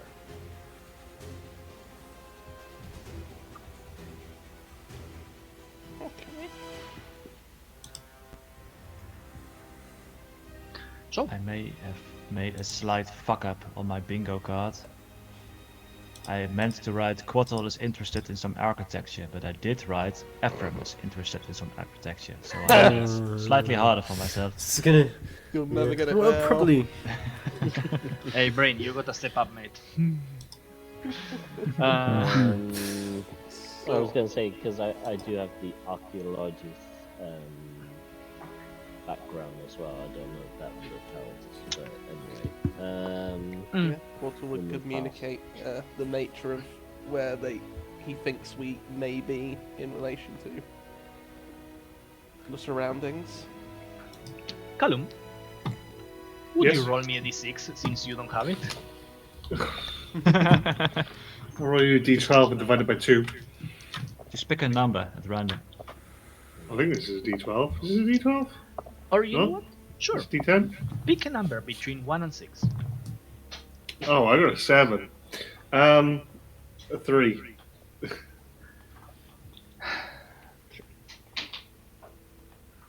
I feel like I picked the wrong number. Should I pick a 1? As you guys approached the house where you saw this orcish child enter, The house, the door itself is carved. It's made out of wood, almost like some sort of driftwood. Doesn't seem to match the hole that is blocking. There's entrances for the air, for the light, for everything. The door itself seems to be slightly in shambles and crumbling. Like just a good kick would probably throw the door down without an issue. You all notice also that the door is carved. There's a figure. There's the image of a lion, r- very rudimentarily carved with like a knife, on just very crude drawing on the wooden frame of this door. Eric, it seems like the door's for you. I'll step forward. Hang on, I'm just waiting for Tailspire to. Jesus, what's going on here? Right, giant ruin, we say. Yeah. So don't worry too Right. much about looking inside the map at this point. The map is just so that you guys know which houses you entered and which haven't. So, you open the door. As you touch the door is kind of like shaking, almost as if a very strong current of wind was blowing from the other side. As you open the door, you see a vast plain full of green grass, a couple of trees on the horizon, purple clouds illuminating from underneath a cliff, and a palisade to your right. And you see an Eric Starcover arguing with a dwarf man. That You- was a joke. I was making a joke. You see Yeah. the dwarf man Yeah. saying, I recognize. I remember this scene. "We have rules here. There's a reason why we follow a leader." And Eric goes, "Hmm, yes, but my friends are dead." And the dwarf goes, "I don't care." You hear Telrion looking at you. "Tell me, young Starcaver, what happens next? Do you believe was just? Do you believe that blood was spilled for the greater good? Do you have a way of justifying your actions?" For the greater good. As we see an Eric No. Starcover piercing his spear through the chest of Thrying Heldriord. Do you have a way of defending yourself? I look to him and I say, I was more foolish back then. I was still protective of my people. And to find someone who may not seem like he is the root cause of the deaths. It is like blaming a butterfly for causing a storm 1,000 miles away. It is incomprehensible to do such a thing, and yet I did it. Because I came and confronted that butterfly. I do not for one moment say this action was right. I do not say that this was justice served. This was vengeance. It was vengeance that was perhaps in the law of the land not correct. And I agree with that. But I felt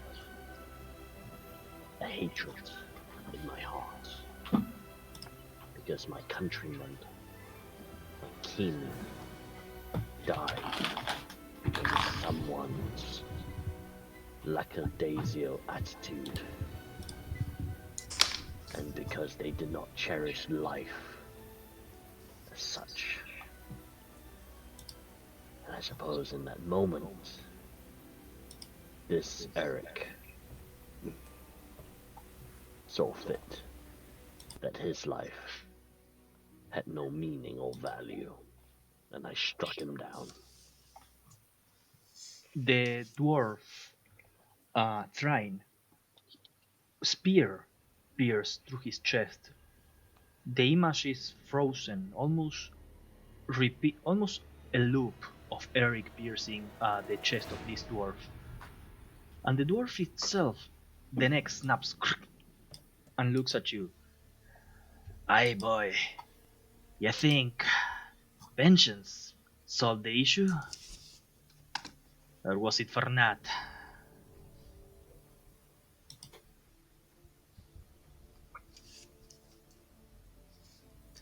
Who knows?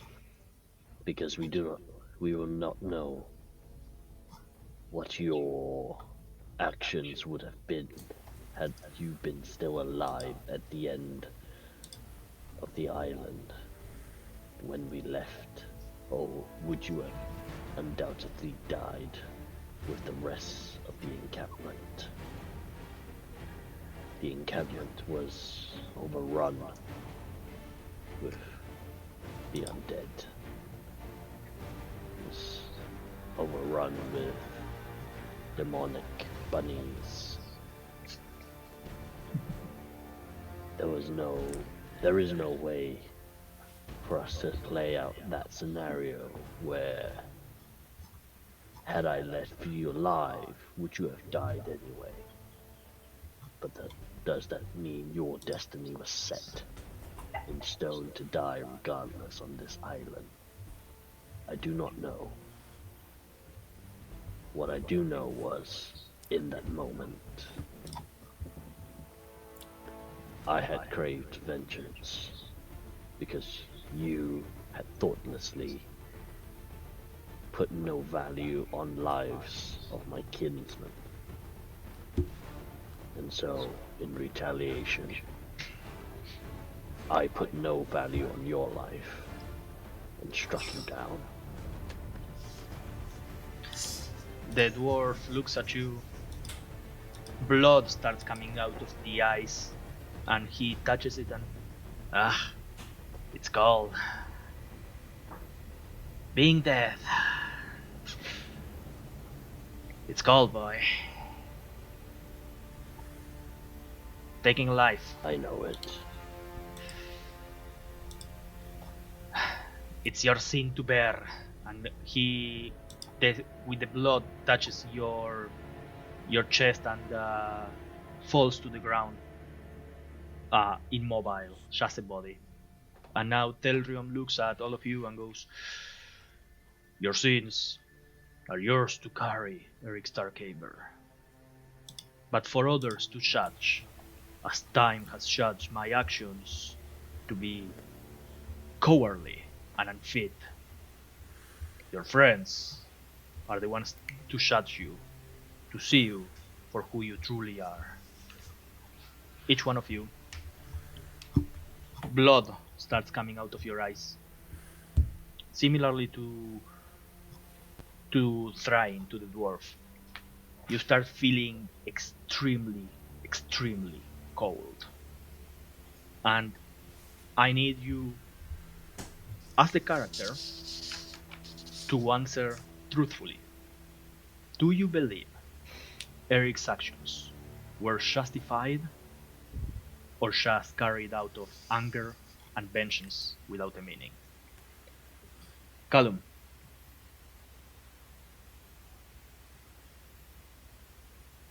Yeah? You froze me then. Knoop. Hmm? You froze completely there for me. You went, cat, and then I'm guessing you spoke to me. Yeah. Callum, what do you think? What does Gaba think?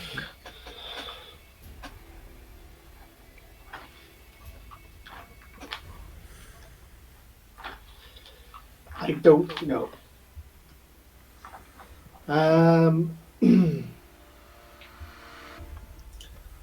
I don't know, honestly. I don't know.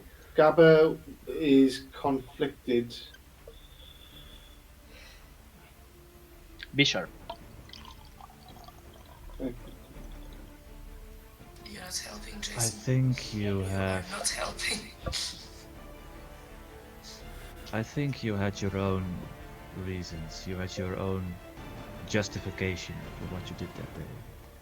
I also think that in the moment, your justification was insufficient. Though afterwards, in the weeks and months we've traveled together, you have come to realize this on your own.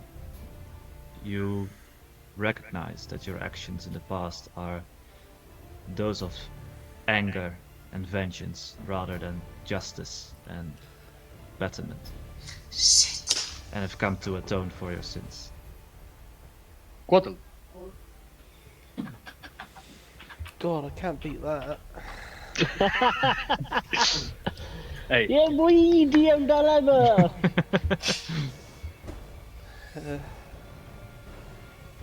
I believe in the moment you acted out on rage and vengeance. But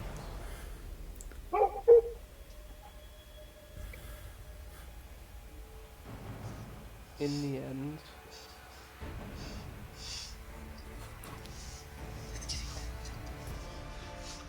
you've come to realize what you did may not have been as just as you thought it was.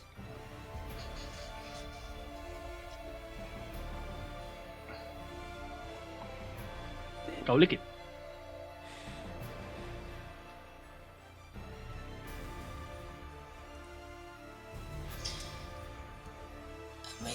I may be the only one here seeing the value of life as it truly was.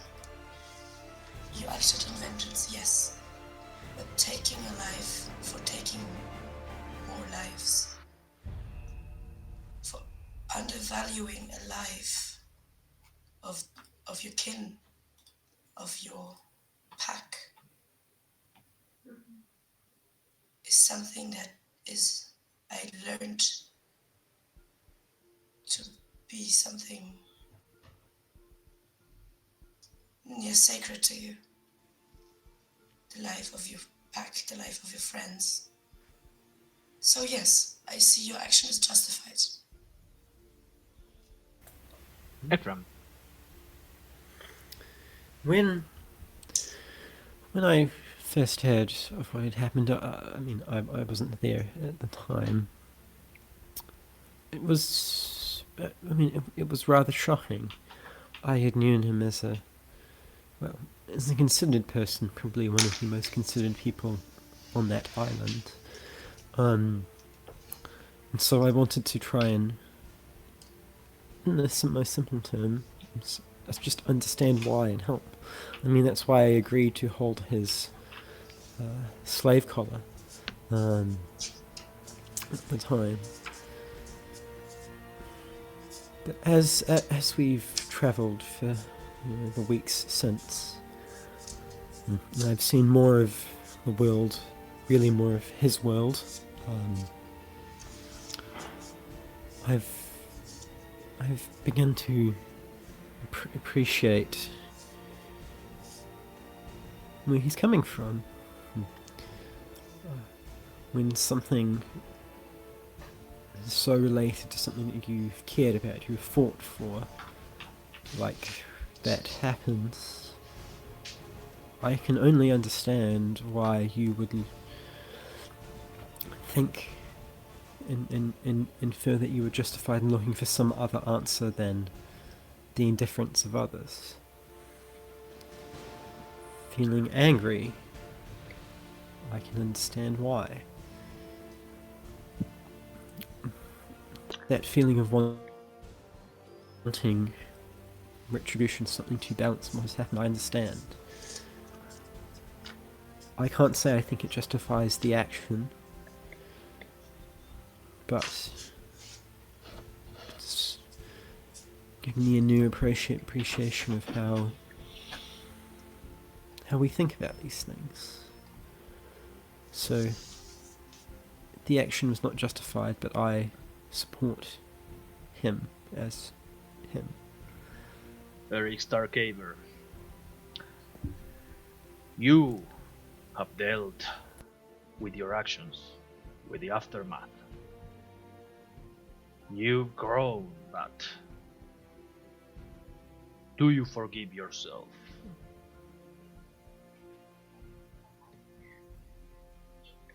I look to each member of the group. I nod to each one. I say that I appreciate the words of support, the genuine unable to answer such a difficult question. Taking a life should never be easy, especially, but when you are on the front lines, when you are a warrior,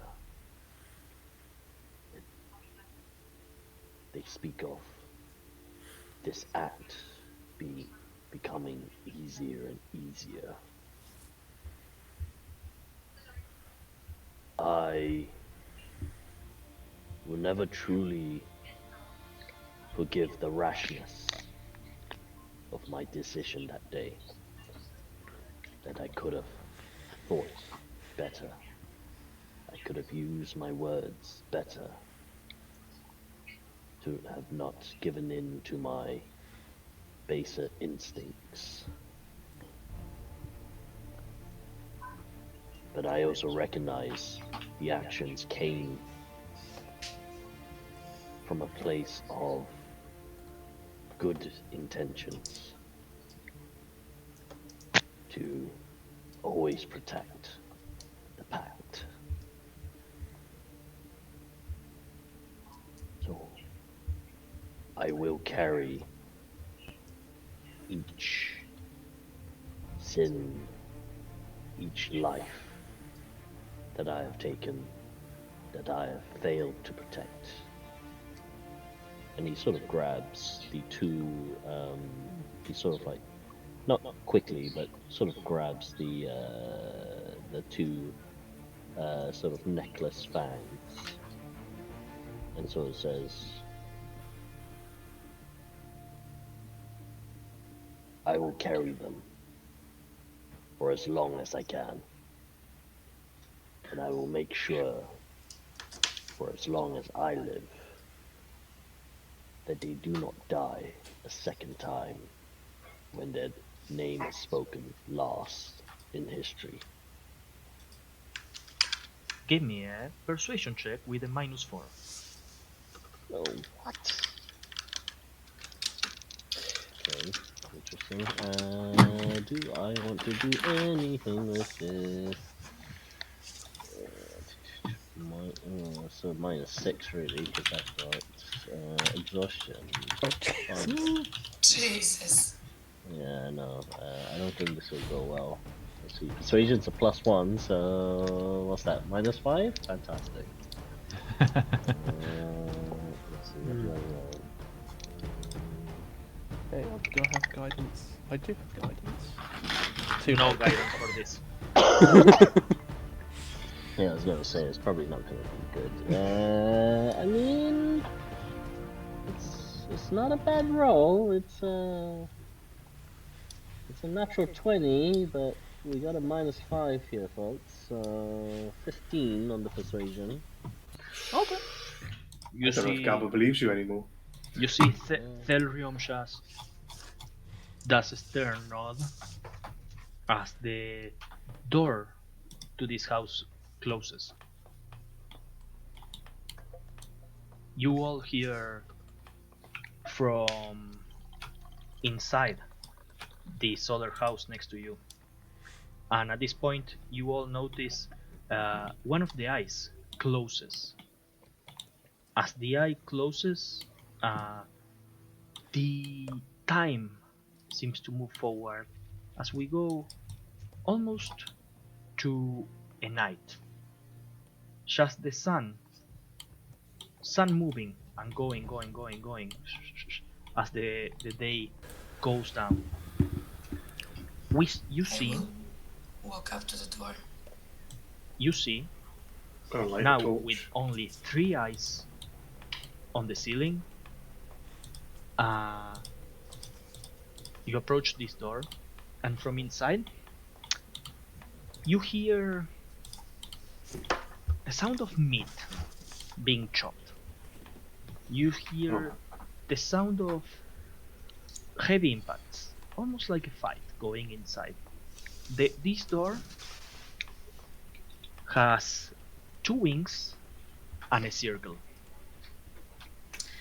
Well, that would be Oh, I for wonder me why. That's definitely Quarrel. Let's see what that is, shall we? And I push the door open.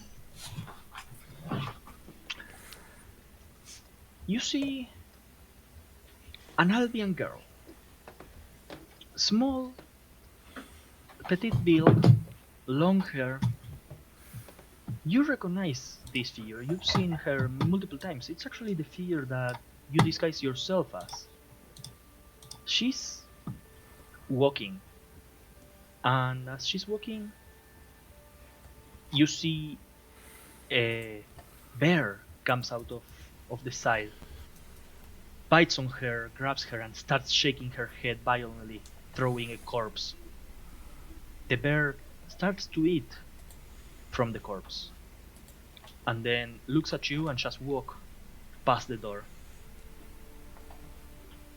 You look back at the corpse of Celia as it stands up. With her hands grabs the intestines falling out of her belly and places it back inside and keeps walking towards the door. I need you to give me a charisma saving throw.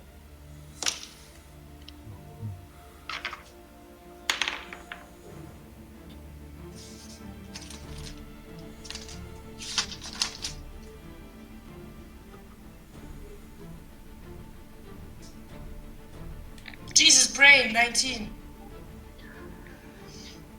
That's not that hard. 11 plus 8, 19. The young Celia keeps walking. This time from the floor comes 4 spikes, piercing her, lifting up. Her body just being impaled. As the body falls to the ground, blood splatters, and you see she shakingly just stands back up, and you can see now a lot of scars on the body of this girl. A cut jumps on her If face. Vishar and Eric would hear, you got this, it's fine, you're gonna be fine, you got this. An eagle comes descending, an eagle with white wings, very similar wings to the ones that you have. The eagle pokes her eyes and flies away with her eyes. Young Celia walks blindly. Use a black panther appears from behind and shoves on her back. and starts devouring her from the nape, dragging her further back into the house. You will be fine. Young, give me a charisma saving throw once again. Jesus Christ! That will be 10. You step into the house. You put 1 foot. Eric, Quaddle, you would see a pained expression in Thelrium's face as soon as Kauliki walks into the house. Kauliki, as soon as you step, this is no longer a madhouse in a slum. It feels metal. It feels dark, only illuminated by a glinting red light that shines ever so tiny dim light. Do I You- recognize it? Yes. You recognize it as soon as you can no longer move.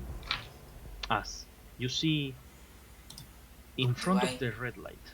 No, not yet. You see the red light. You start to move. You try to reach out with your hand to where the body of young Celia was. You can no longer see it. You only see this blinking light. You try to stretch and you come in contact with something, almost like a barrier. Is it glass? Why do I feel so wet? Why does it take like so much effort to move my arms? Why do I have a bear paw? The red light makes a sound and turns off as a pod, a tube, very, very, very similar to the one that you came out from just a couple of weeks ago, opens, water sleeping, and you fall out of there. You look at yourself. It feels almost like you are an Orsin, a beast, a bear.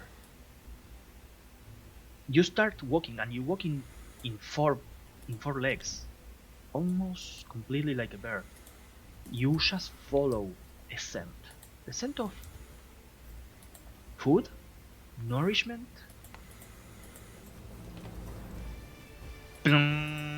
Another noise as a gate opens in front of you. I need you to give me a perception check.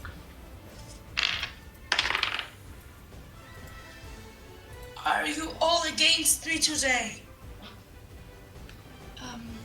That will be 12. Before exiting through this newly opened door, you look left, you look right.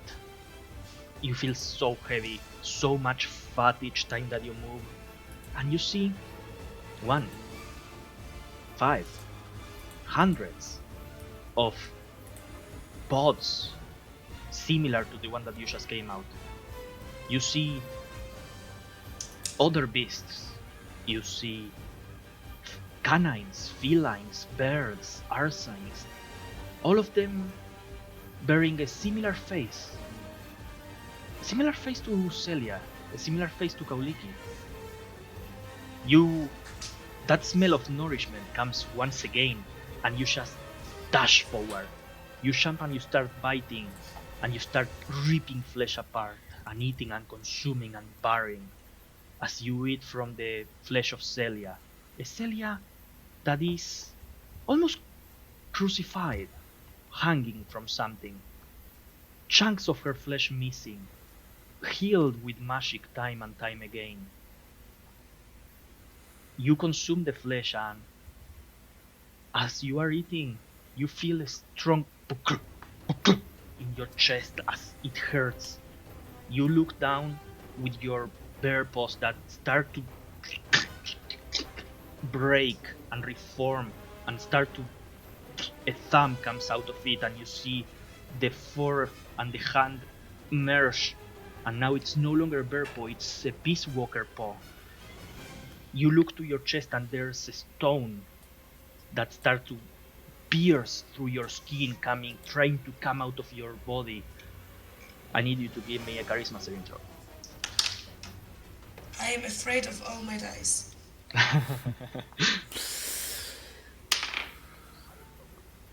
Okay.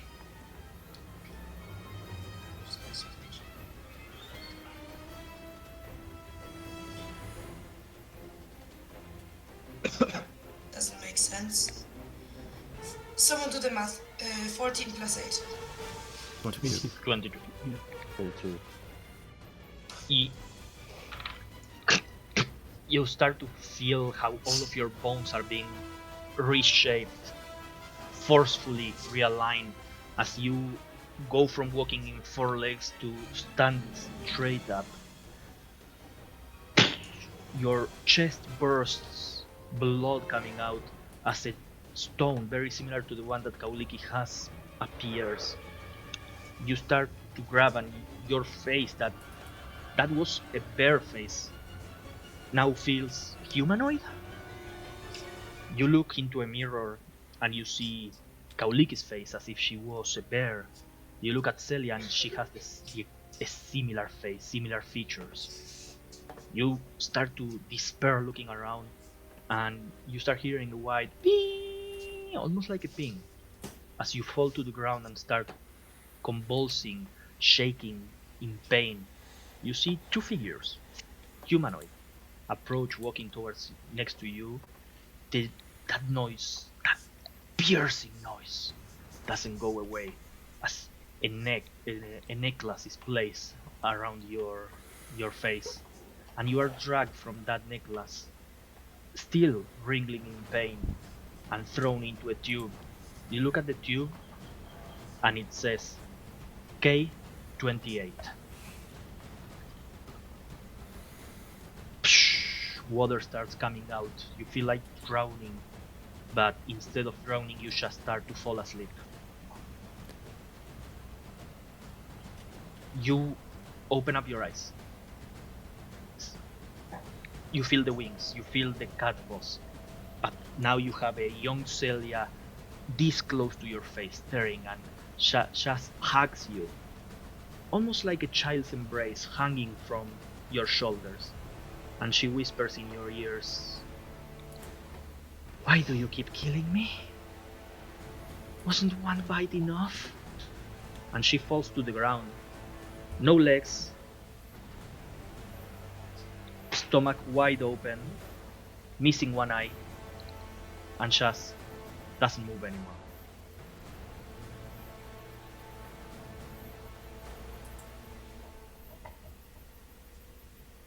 Everybody else.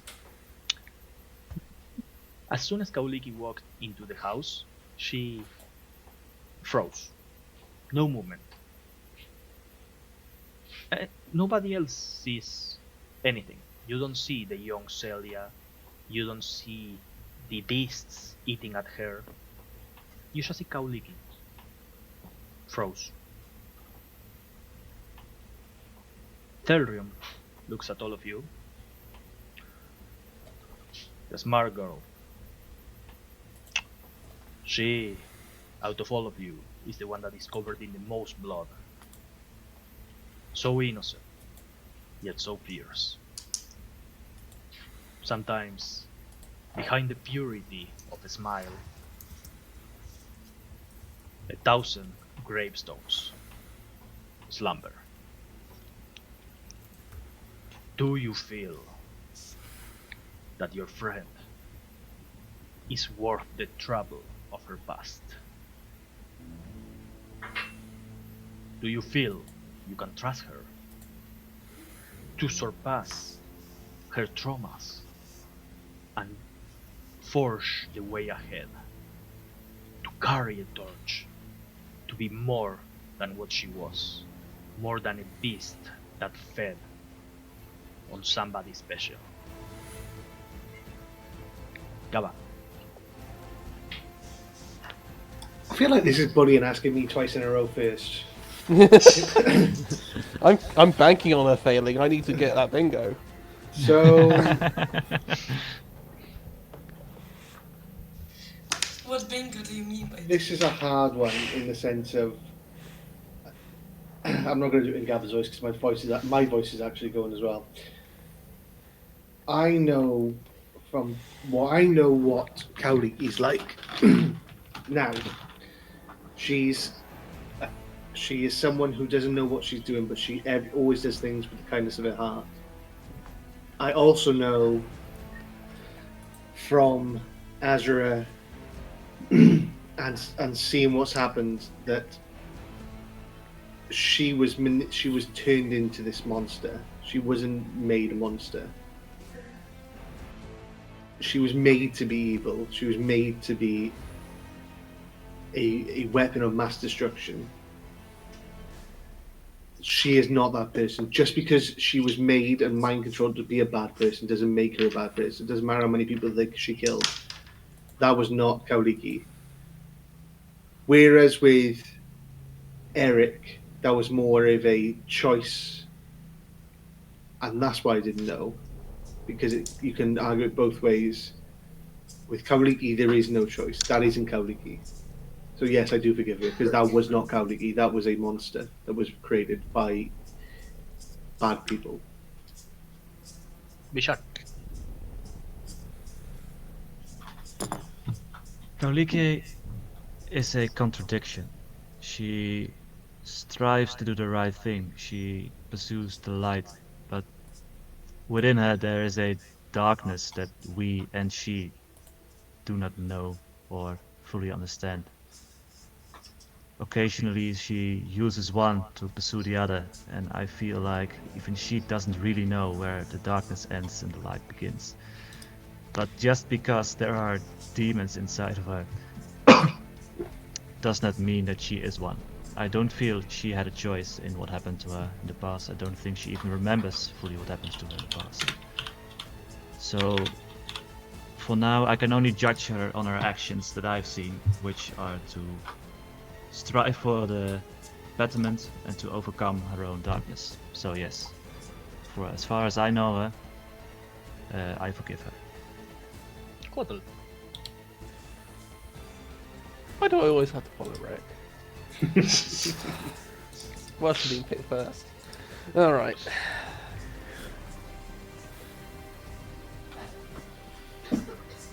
Kauliki as a beast walker was taken from what she knew, experimented upon, and forced to do, from our knowledge, horrible things. The Kauliki in front of me is not that. She is a kind, warm, loving, and would do anything to protect any one of us. She has a choice now, and I feel that she will always choose to do the right thing. So yes, I do forgive her, and yes, she is a good person. Ephraim. I mean, that was going to be my point. Yes, I can concur with Quaho. I mean, they're clearly the memories of what happened clearly within her, but we are so separated that she is not that person, and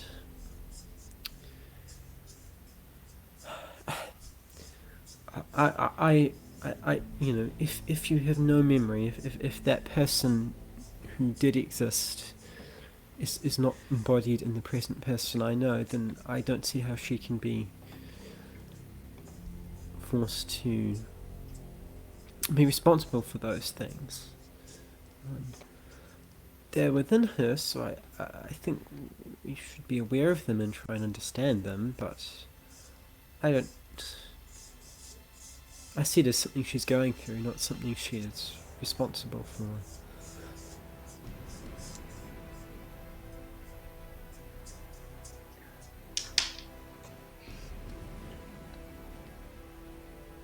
Eric.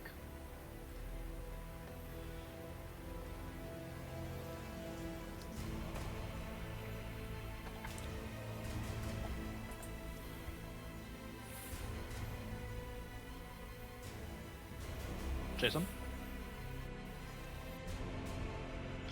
Sorry, had myself muted. Eric takes a moment, looks at Kaliki.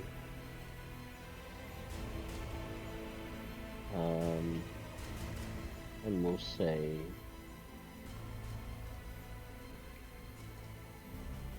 she is a troubled soul. She has experienced things far beyond anything any one of us could have comprehended.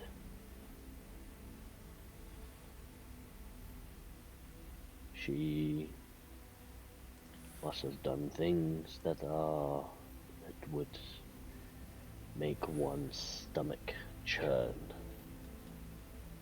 But the past cannot define you. It cannot define the present. It cannot define the future. She is the captain of her own ship. And this captain that I see in front of me is a good soul. She wants to learn. She understands nuances. She understands the inherent goodness in people when she shouldn't at times. She has not had bitterness of life some of us have had. She still drinks the sweetness of naivety. But I think that naivety is what we all need. And for that, if nothing else, Kaliki will always be a part of my pack. And will always be one of us. And I will not stand for anyone else who says otherwise.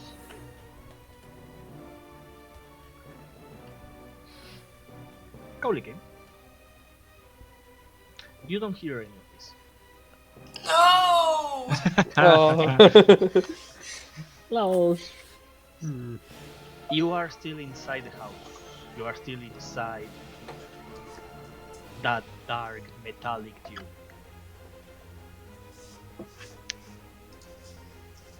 I need you to tell me, what do you think?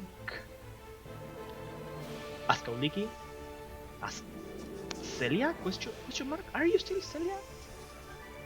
Or were you just a beast that fed from Celia? Are you a clone of Celia? Are you a part of Celia? Are you Celia herself? You don't really know. You don't know even if this vision was true. What do you think your worth is? Do you think you are worth the life of the small girl that you just saved, do you think you can bring better things based on the actions that you took? Do you think, even though you were maybe a beast just feeding, do you believe that that is justified?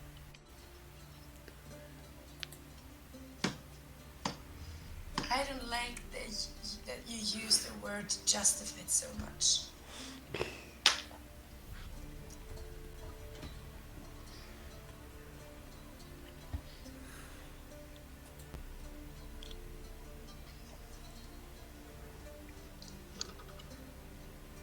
If she is Celia,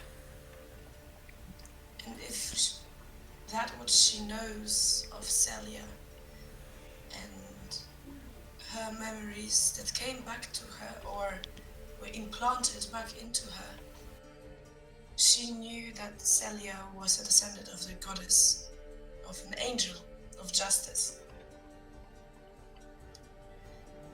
She understand the bestial urge to kill for protection, to kill to feed. And if that monster, that beast, was her, there is nothing to forgive, because a beast acts on urges. A beast does not kill just to kill. A beast kills to protect, to feed, to help oneself.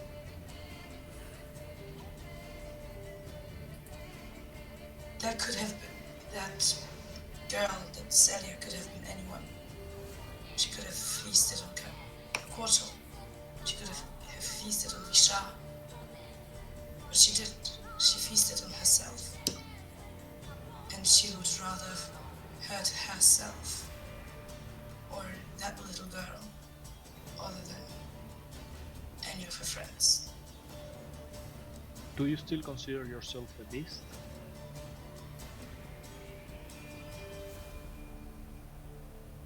In my current form, I am not Celia anymore. I am a beast walker. I am what they made me. I am not an elf. I am not a beast. I am a new race. I'm the first of my race. So no, I do not consider myself a beast. I consider myself a beast walker. Give me a persuasion check with a disadvantage and a +10. Sweet Jesus. Persuasion.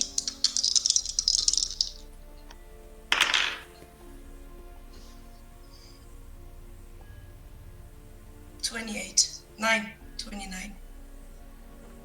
You start walking and you exit the house, leaving those visions, memories, imaginations, alternative truths you don't really know. You leave those behind, and as you exit you hear the voice of Celia saying, "Be careful, kitty." As you exit, another Be eye. careful yourself, girl. The door closes. Another eye closes itself. As time, once again, seems to move forward, this time going to what's almost like a morning. You see one dragonute guard just walking in through the gate as the hunk of metal opens. He's carrying a bucket, and he just throws the bucket in onto the floor. He walks away, and the gate closes again. You see an orcish kid goes running, starts scraping, grabbing as much as he can of that liquid, putting it into some sort of cloth, and runs back away into, where is it? Into this big house over here. Fisher will approach the door and open it. Be sharp. As you open the door, we are going to go into a small break. In that case, Yay! Scout, if you will Yeah, boy. instinctively seek the closeness of Eric, like the proximity. We are starting 2024 with an emotional punch. Trauma! Fucking Yay! hell, that was heavy. We'll be Thank back you, in a minute. guys. Oh, I have a question. Did you shed a tear? Because that is part of the bingo. No. Okay. I feel I like did you should not- have made I mean, a panic it's a check bit at some hard. point. To I did not. I have mascara and No, eyeliner on. that's a liar. It was very hard to keep it in, but no. I feel like there was a single tear there for Harlow cries at the backstory is ticked off. I Yeah. mean, that one is hard to get evidence of, to be fair. Yeah.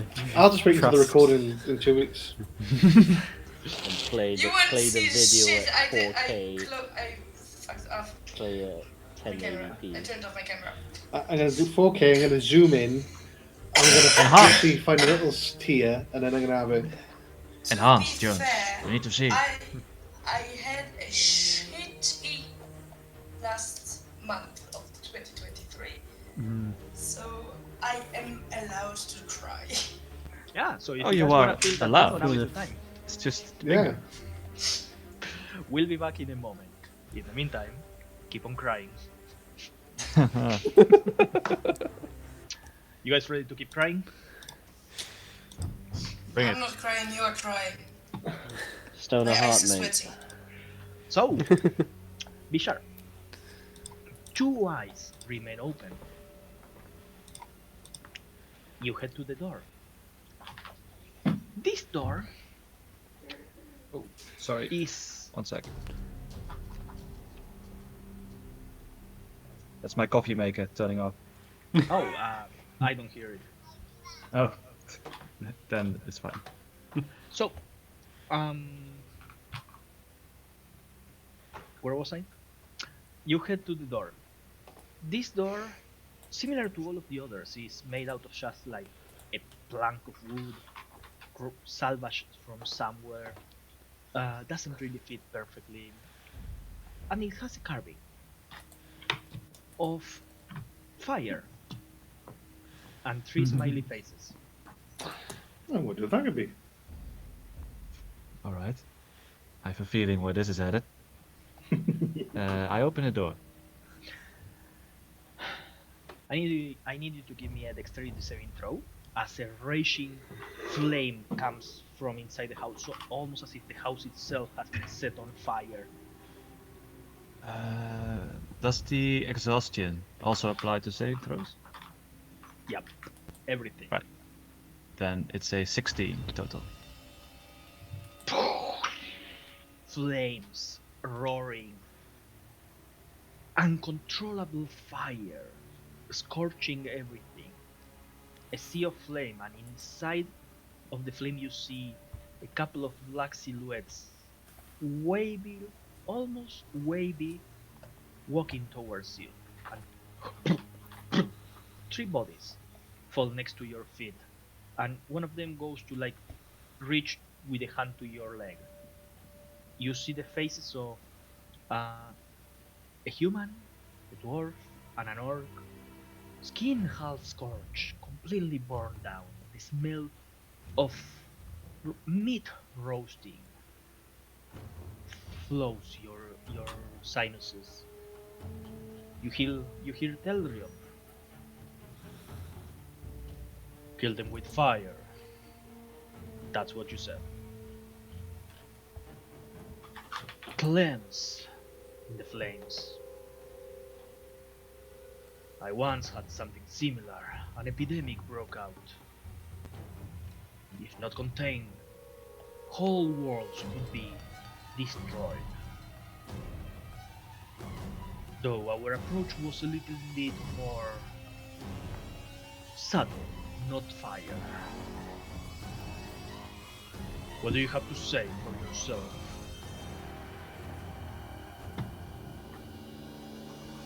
We exist within a precarious balance.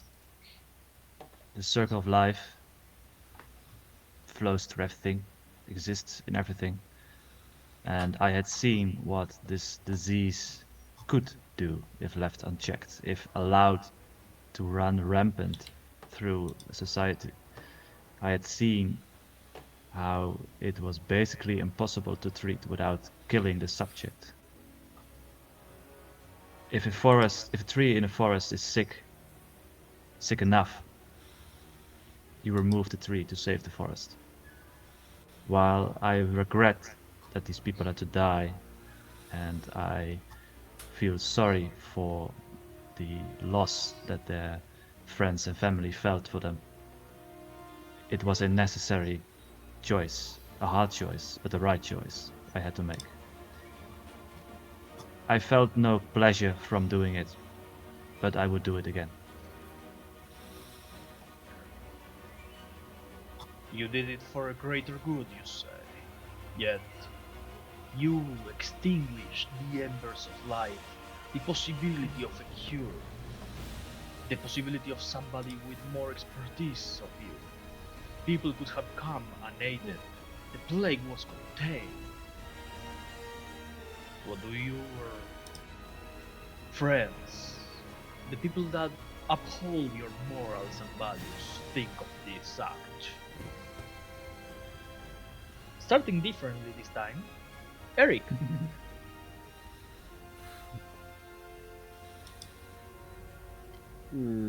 So, okay. I was thinking it would come round to Vishar burning people. So,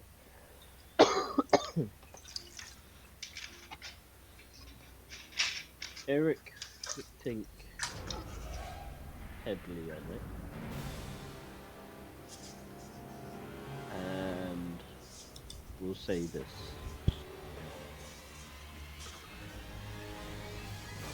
Vishar carries a will. Few have the strength to carry. He is sometimes the blade that is needed to execute those hard decisions. There are, of course, arguments to be made about how waiting could have sufficed, could have produced a solution. But Vishar acted with experience. He had acted with prior knowledge of seeing a problem occur and seeing the seed and essentially burning out the seed of the problem before it became too late. Few have the strength to do what Vishar does.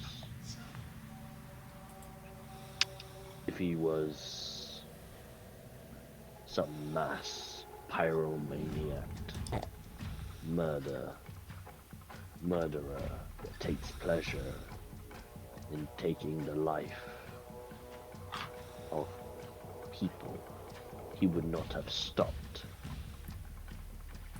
at just burning plague victims. He would have gone on to make up stories, excuses, and burn people who did not even exhibit such symptoms. He would create a situation that would enable him to burn these people alive, but he did not. So to me, what Bishar did is a hard choice. One that I myself do not know if I would have had the strength to carry out. So to me, I would stand beside Vishar in any situation, because I deem his views are worthy and knowledgeable.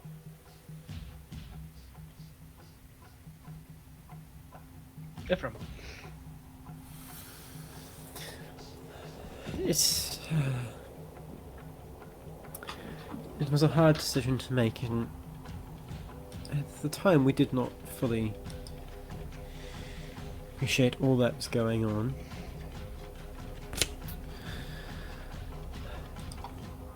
I can see arguments for why he should have done either way, why he should have done as he did, or provided for the opportunity of a cure. What I do know of him is that he's always clear about what he stands for and what he intends to do, how he intends to go about things. And in that I trust him. I may not have too many exact thoughts about that incident, but about him overall I am quite clear. Go lick it.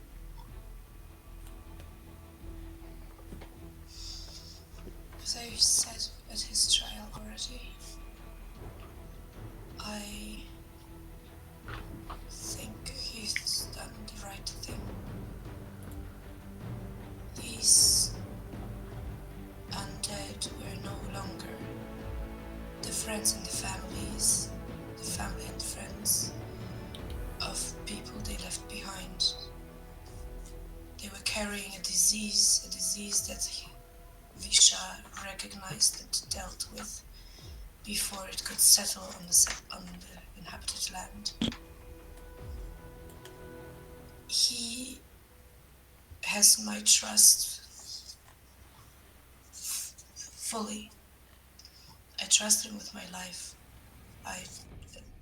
As I trust every other person in this group. His decision was justified in protecting the greater good. We saw how hard it was. It took a life force to bestow one of those few back to proper life. So yes, it would have been either they died or someone trying to heal them dying. So I see his actions as justified. For the first time without having to follow after Rick. Buckley. I'm going to keep it short and sweet now. I believe his reasons were valid. My only disagreement is that it could have been done in a much more humane way. I would stand by him, other than that, fully.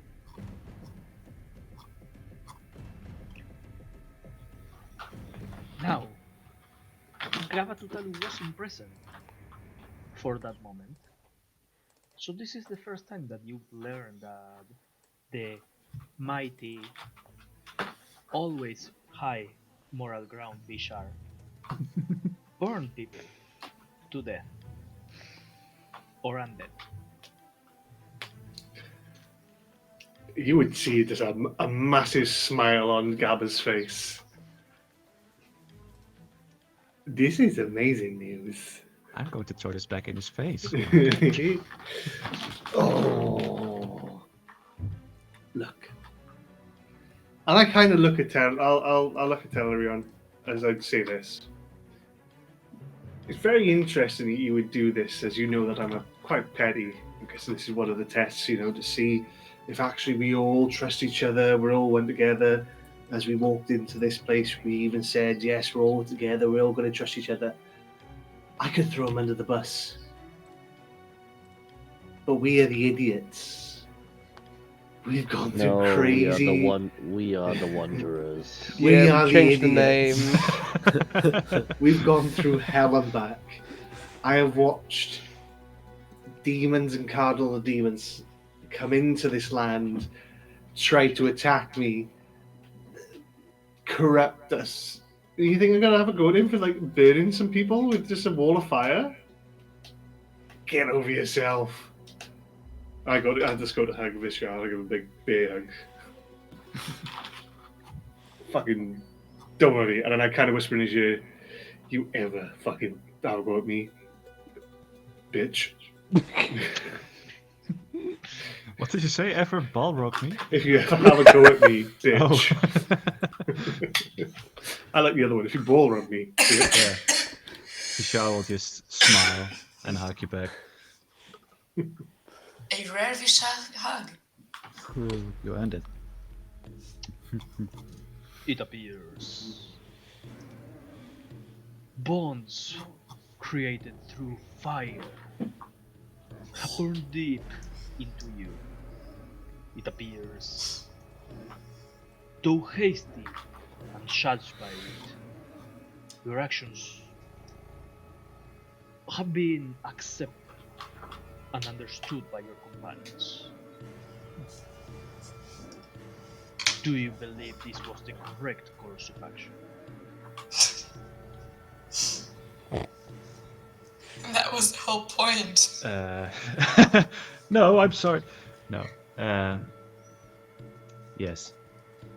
When these people, as you've called them, were past the point of no return, they were walking corpses, just held together by magic or last embers of life. It is unnatural for those who have died to remain walking. Once our lifespan is over, that what was given to us at birth should be returned to the earth. I stand by my actions, and I am glad that my friends do as well. As you say that, I just look at Eric. I was like, Give me a What? persuasion check with the +8. And +8. what is that may never die? I'm going to let you know the DC keeps increasing each time that an eye closes. 13 total. The eye closes, but it opens again and looks at Telrion. He just very well. So be it. And extends his hand, and from the eye, a chain descends and starts to surround Telrion's forearm. He just twists his hand on the chain, thugs on it, and pulls the chain from the eye. Blood starts pouring from the eye, a constant, never-ending torrent. You see, as this blood falls onto the slum, it starts to pile up, and the ground made out of air starts to become a mud and a puddle as you start hearing the sound of Turn off the camera immediately. I've done my work. It's time to turn it on. He's not giving you I'm that bingo. counting that bingo. I am counting that bingo.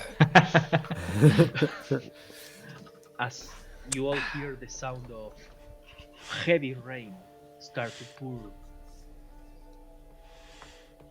one eye remains.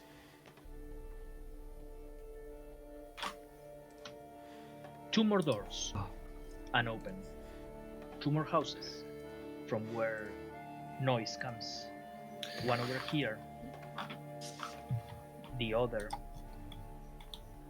Where is it? Over here.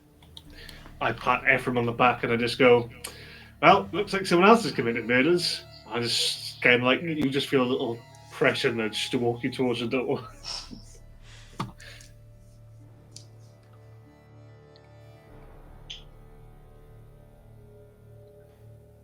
Does he walk towards the door? Have he heard you? I don't know. Do we have delay? No. I don't think I can The hear Callum. The two people who are physically closest to each other have the longest delay between. Hello! Hello. And we get there and we can like post. So, Bryn, what do you do? You are pushed towards the door if you don't hear Callum. No, I couldn't hear Callum. I mean, I'll be doing as everybody else is doing. They've all gone in, so I'm going in. And I go stand next to Quattle and I just go, hey buddy. I will say one thing that I forgot to mention, but since all of you have left your minis in front of the door that you walk in, as soon as you stop, I was like, I went close to Eric. I'm just sitting on the hay bale. okay. Ephraim, you approach the door. One eye still on the sky, looking at you. Heavy rain. This place starts to become almost flooded. The door.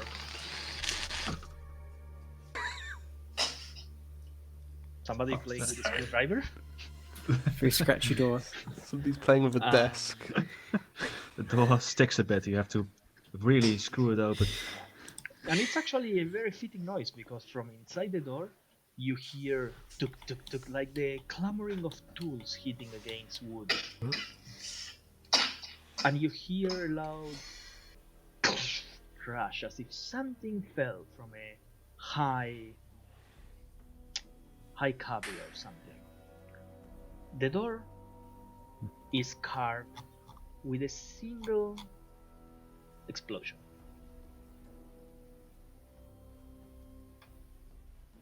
Oh, my computer is dying. Oh, that's a bingo for someone. For me? After. Yeah. Has it actually died though? That's the question. Dying and died are. Yeah. What's the word of the bingo? Overheats. I mean, I wrote a PC will die for good. But that could be a playable character and also a PC. Is it hot to touch? Oh, it's because Is it hot? I'm processing one more camera. That's why it's thermally. Is it overheating? Yeah. Fuck. I am collecting them. As you open the door, you see a palisade. Next to the palisade, a giant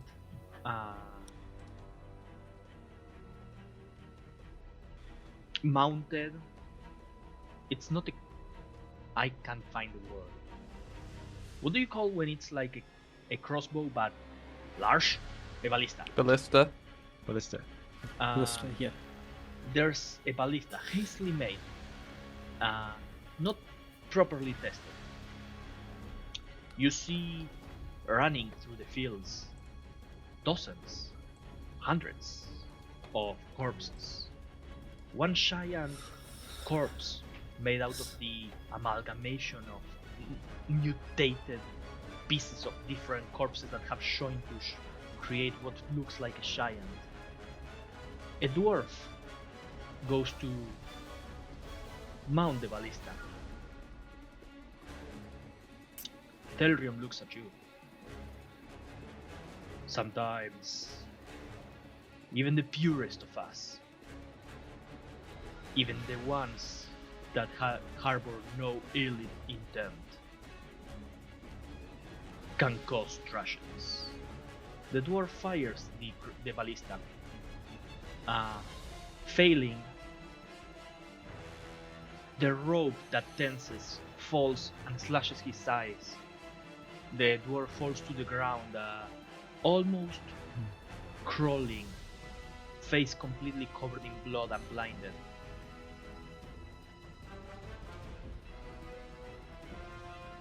The image inside of the door cuts. We go to something that none of you, none other than Ephraim, have seen.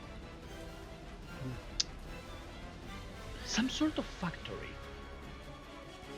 You see people, humanoids, humans, elves, dwarves, walking, all of them covered in robes, surrounded by necklaces, completely clean, not a speck of dust in this place. Diagrams of long barrels, small metallic balls, and some sort of black powder remain on a table, on a bench, on a workbench. We see a young Ephraim joining, mixing different powders, different percentages of mixtures, experimenting. Young Ephraim leaves the workbench. A bell sounds. All of the workers leave the place. Seems to be some sort of lunch break or something. But we still see that workbench, those different powders. Ephraim, you hear Telrium.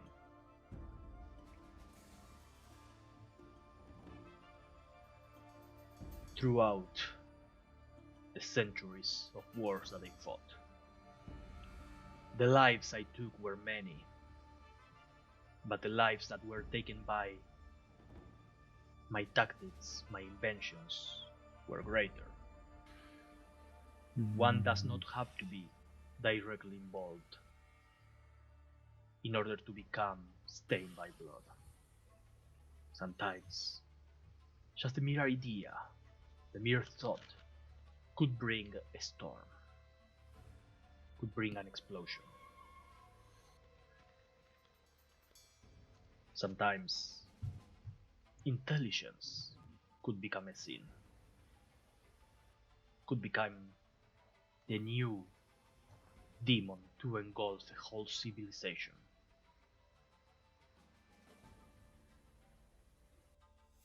Do you believe, young dwarf, that your actions are justified? Do you believe knowledge should be sought after, regardless of the possible consequences, regardless of safety mechanisms? Do you believe innovation takes precedence over the possible lives it could take?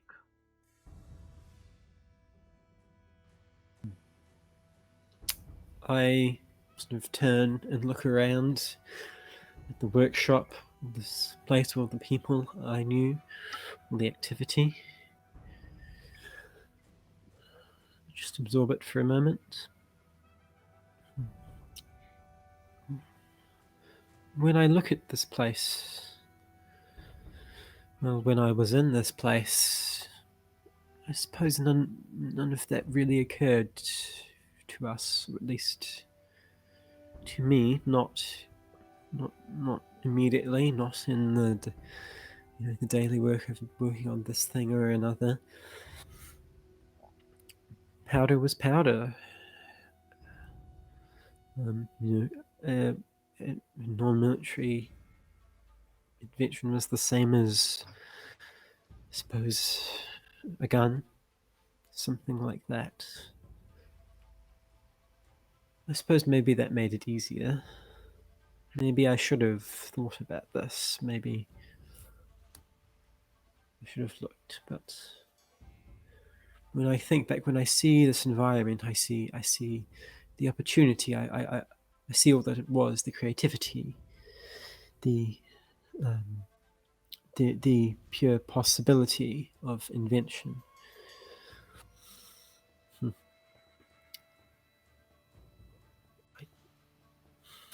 Would I trade that away? Not entirely.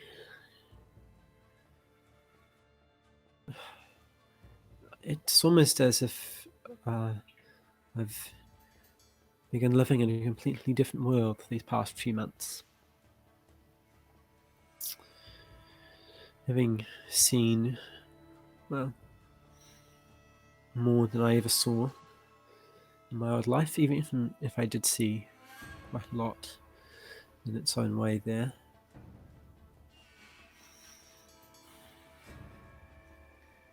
I was involved in something far bigger than myself, far bigger than any one person. A machine of people, an organization.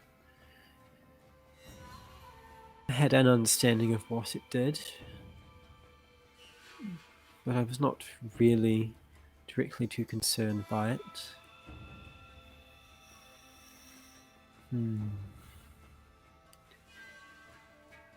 I suppose, to an extent, I can't remove myself entirely, as I suppose anyone who is involved can.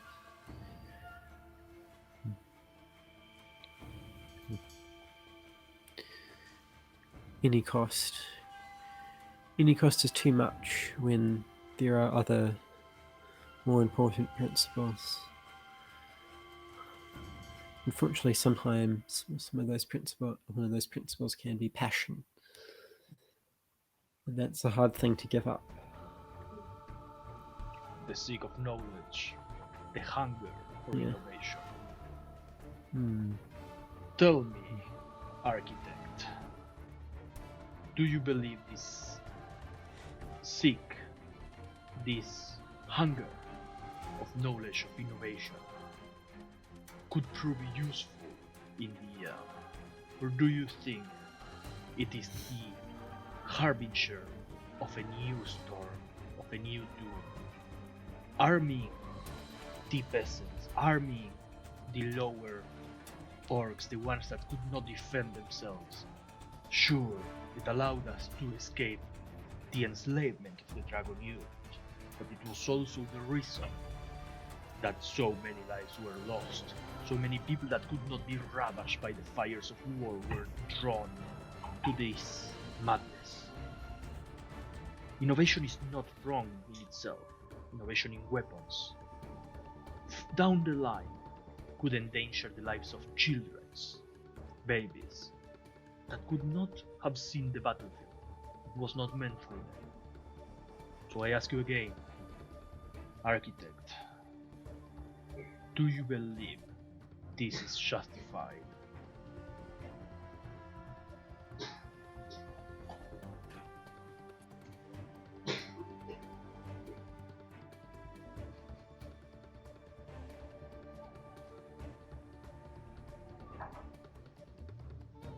I broke David. Get in there. It's a lot to unpack, the good old nature of inventing firearms and, you know...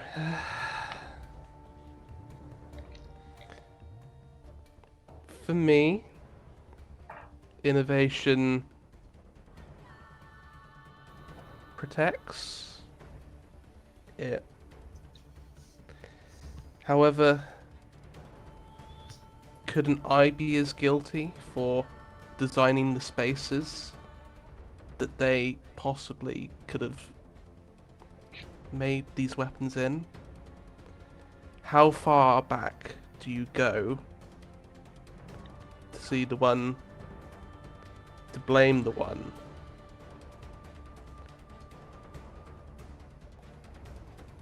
Everybody that uses technology and innovation to take a life does it of their own free will. They may have been told to, or ordered to, but oh god. In some ways, it's that person more than the technology that has the final say.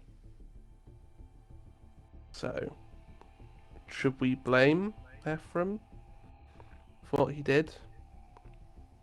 Maybe a bit. But he's not completely responsible for what it becomes.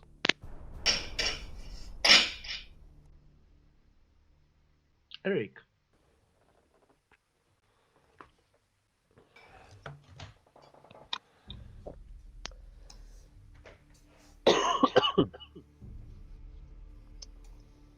Eric thinks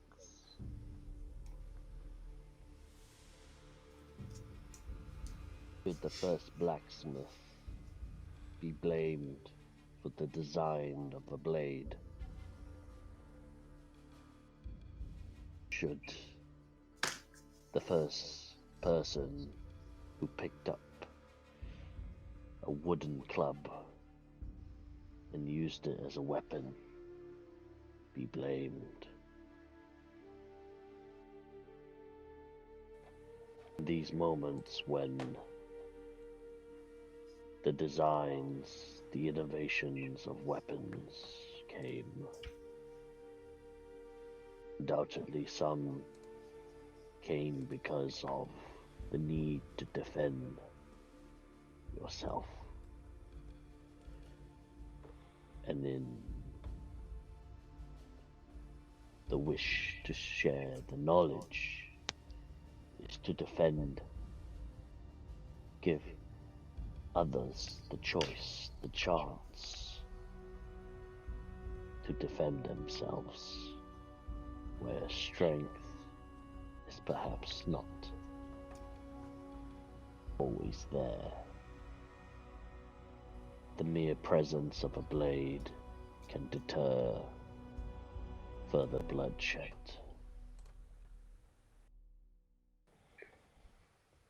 Do not think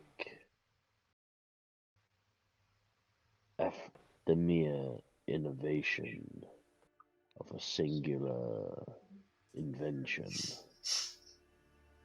should be solely blamed on Ephraim. You all heard it. Sorry.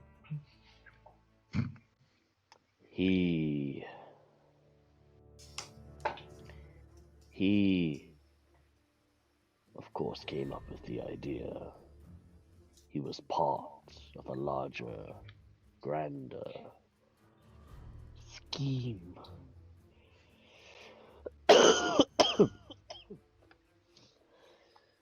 And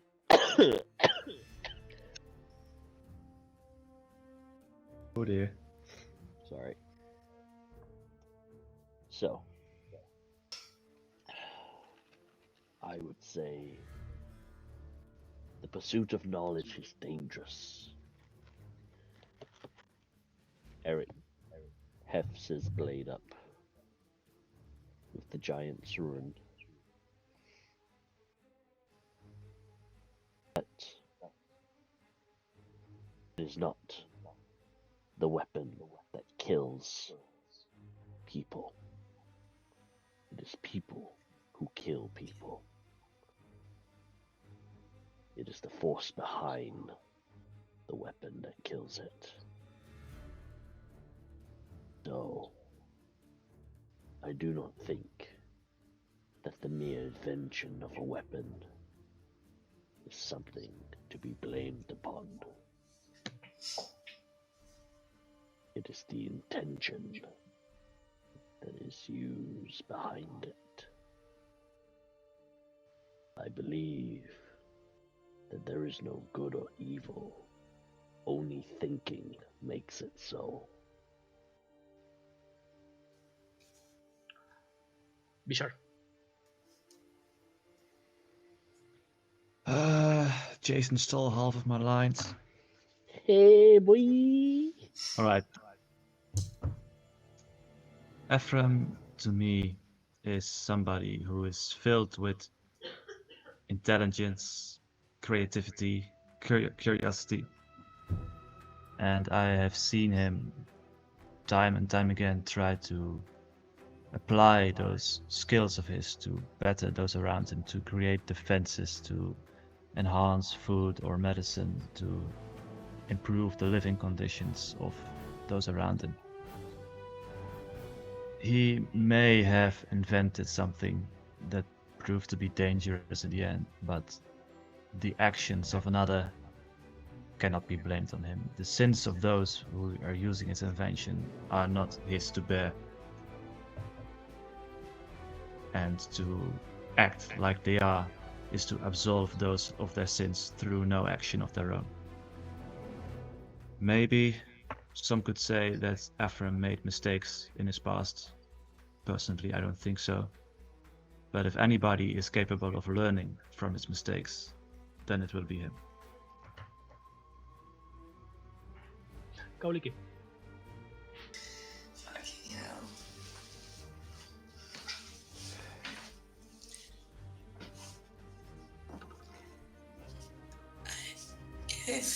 If there wasn't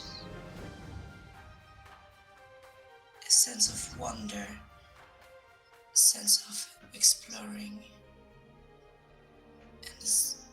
and intelligence that can make something out of scrap piece of metal,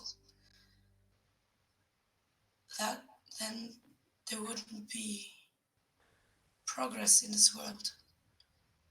So no, of course not. I cannot blame one person for the actions of another. I cannot blame a genius invention that is misused by a simple person. It is dangerous, but so am I. And you all absolved me of my sins. It is dangerous. So is a sword. So is a lance. So is a bow. And we do not see Smith and Art Fletcher here. So I do not see any sin in wonder and exploration.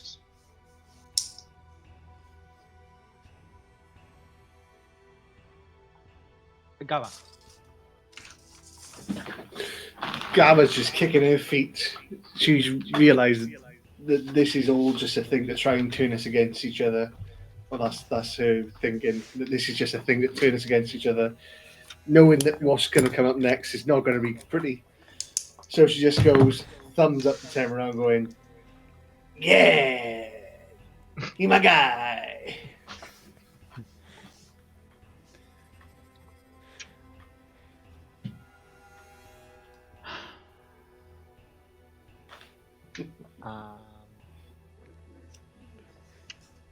Did we lose Brain? Mm-hmm. He doesn't want to roll. Yep, no. He's There back. he is. Telrion looks down at Ephraim.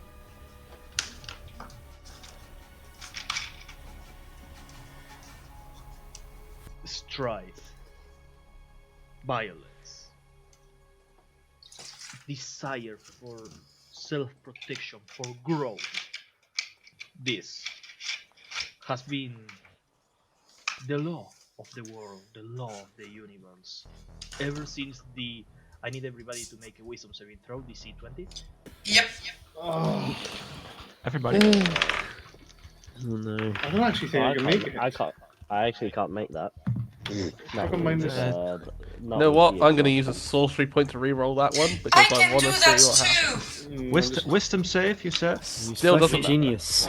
Succeed. Actually, I could make it. Okay. I can't with my It's, -6, so unless I get 28. that 20. Oh. And then Right, -2, 26. 26. and that one. Was that a natural 20?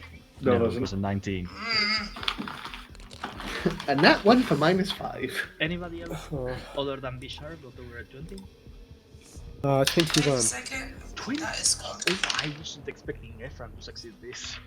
No, well, I used to flash a genius. so- 22. Oof. Okay. More people than I intended to are going to find this out. The ones of you that fail, Therium just keeps talking. You just hear it almost like a noise in your mind. Almost. Gaba, you know this sensation, almost like a Gias. But more towards clouding your mind of what comes rather than putting a set of rules on you. Those of you that fail take 20 points of damage. Oh, that stuff that Vishal did earlier did nothing. Those of you that Well, it succeeded saved your ass. keep hearing Therium. I will reckon. Strife has been the law of the universe. Ever since the four great ones, the ethereals and the essentials started their war. For all of you, this was noise, other than Bishar, Kauliki, and Kwatu. Ever since and the Ephraim. 4? The Great Four, the Ethereals, AETHERRIAL. No. I will write it. Thank I you. will send it on the Discord, don't worry about it. Combat, war, conflict, strife. That has been the law of the universe. But, young inventor, do you believe it is right to keep adding to this conflict rather than finding a different way of solving it? Well, I mean, in a sense, they're the same thing. Trying a different way will always be adding, at least in some way. It may be taking away other things, but it'll always involve some amount of adding something new, something different. So we can't avoid adding. We must make sure we consider more what we add and how we add it. If the cycle as you described really is inevitable, self-sustaining, then trying to stop it will be futile. It requires difference and change, but it is both at once. Give me a persuasion check. +8. Well, The DC at this moment is at 20. oh no. Is it persuasion? I can count that. Why did Okay. the sorcerer go first? That was a stupid I mistake. know. Oh no. It's not. What was that?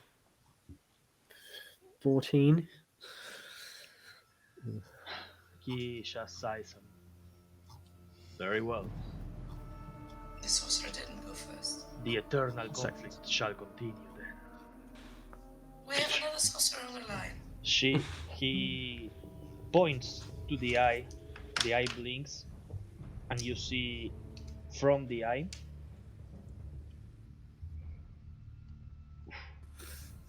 blinks, and the hammer of Therium that was in the middle of this slum all along flies towards him. He looks at it and goes, conflict is in our blood. Conflict is in the universe. But it may be avoided. And the hammer cracks, and he crushes the hammer with his hand and turns it into a ball of metal.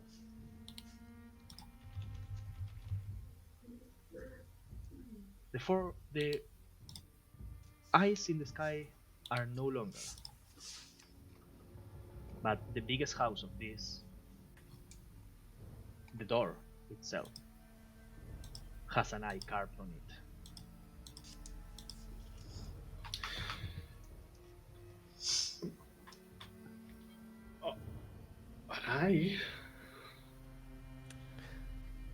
I'm gonna look at Quattle and be like, I think it's you, because you're getting watched by two little electric kitties.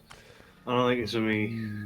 Who's the scion of a god who likes eyes? Who could say? Rock, paper, scissors, you it. Gabba. Sure, why not? This is your moment. On. So, rock, paper, scissors, shoot. Yep. Right. Best Rock. of three? No, best of one. Okay. Rock, paper, paper, scissors, shoot.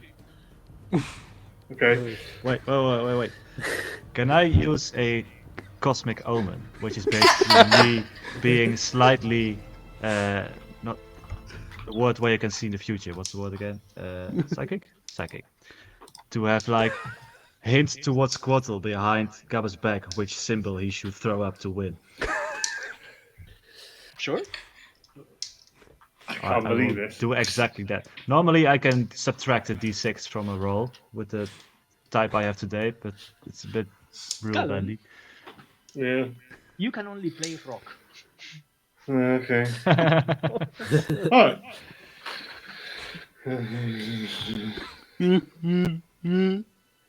Yeah. Oh no, I wonder why I lost. Oh, it looks like I'll have to go to the door with the big eye on it. I sit up off the thing, I shrug, and I just look at Cotton and I go, fine, I'll go face the door, and I'll just trudge towards the door. Take a deep breath, and I'll open it. I don't know where the door is. I'm just laid down at the moment, enjoying life. Oh, it's like over here. Before you open the door, there are Close enough. three eyes carved in this door. They all blink at you. The other carvings didn't move, but these carvings seem to be blinking. Before I open the door, I will shout over to Quattle. Quattle is three eyes. That could be each one. You know, there's two children, and also isn't there like a god following you or something? It could be that. Gabba, do you really think I've committed either a genocide or invented something that's killed thousands? Potentially yes, and also you killed the king. I didn't kill the king. Jor-El killed the king. Yeah, but the world thinks you killed the king, so it could be you. You sure now? You sure? Sure you don't want to come? Sure you don't hold my hand? Shut up and open the door. Open the door. Open the door. You open the door. In this case, Therium doesn't say anything. He just closes his eyes and Of course he does. Doesn't like me. shakes his head. You open the door. You see a hanging piece of armor, one sword, a couple of wands, There's a display with crystals. There's another display on the floor with rings. There are some bedrolls, some dresses. This seems to be a store. Yeah. Yeah. Is it the store that I've been in, like, I don't know, about 3 hours ago?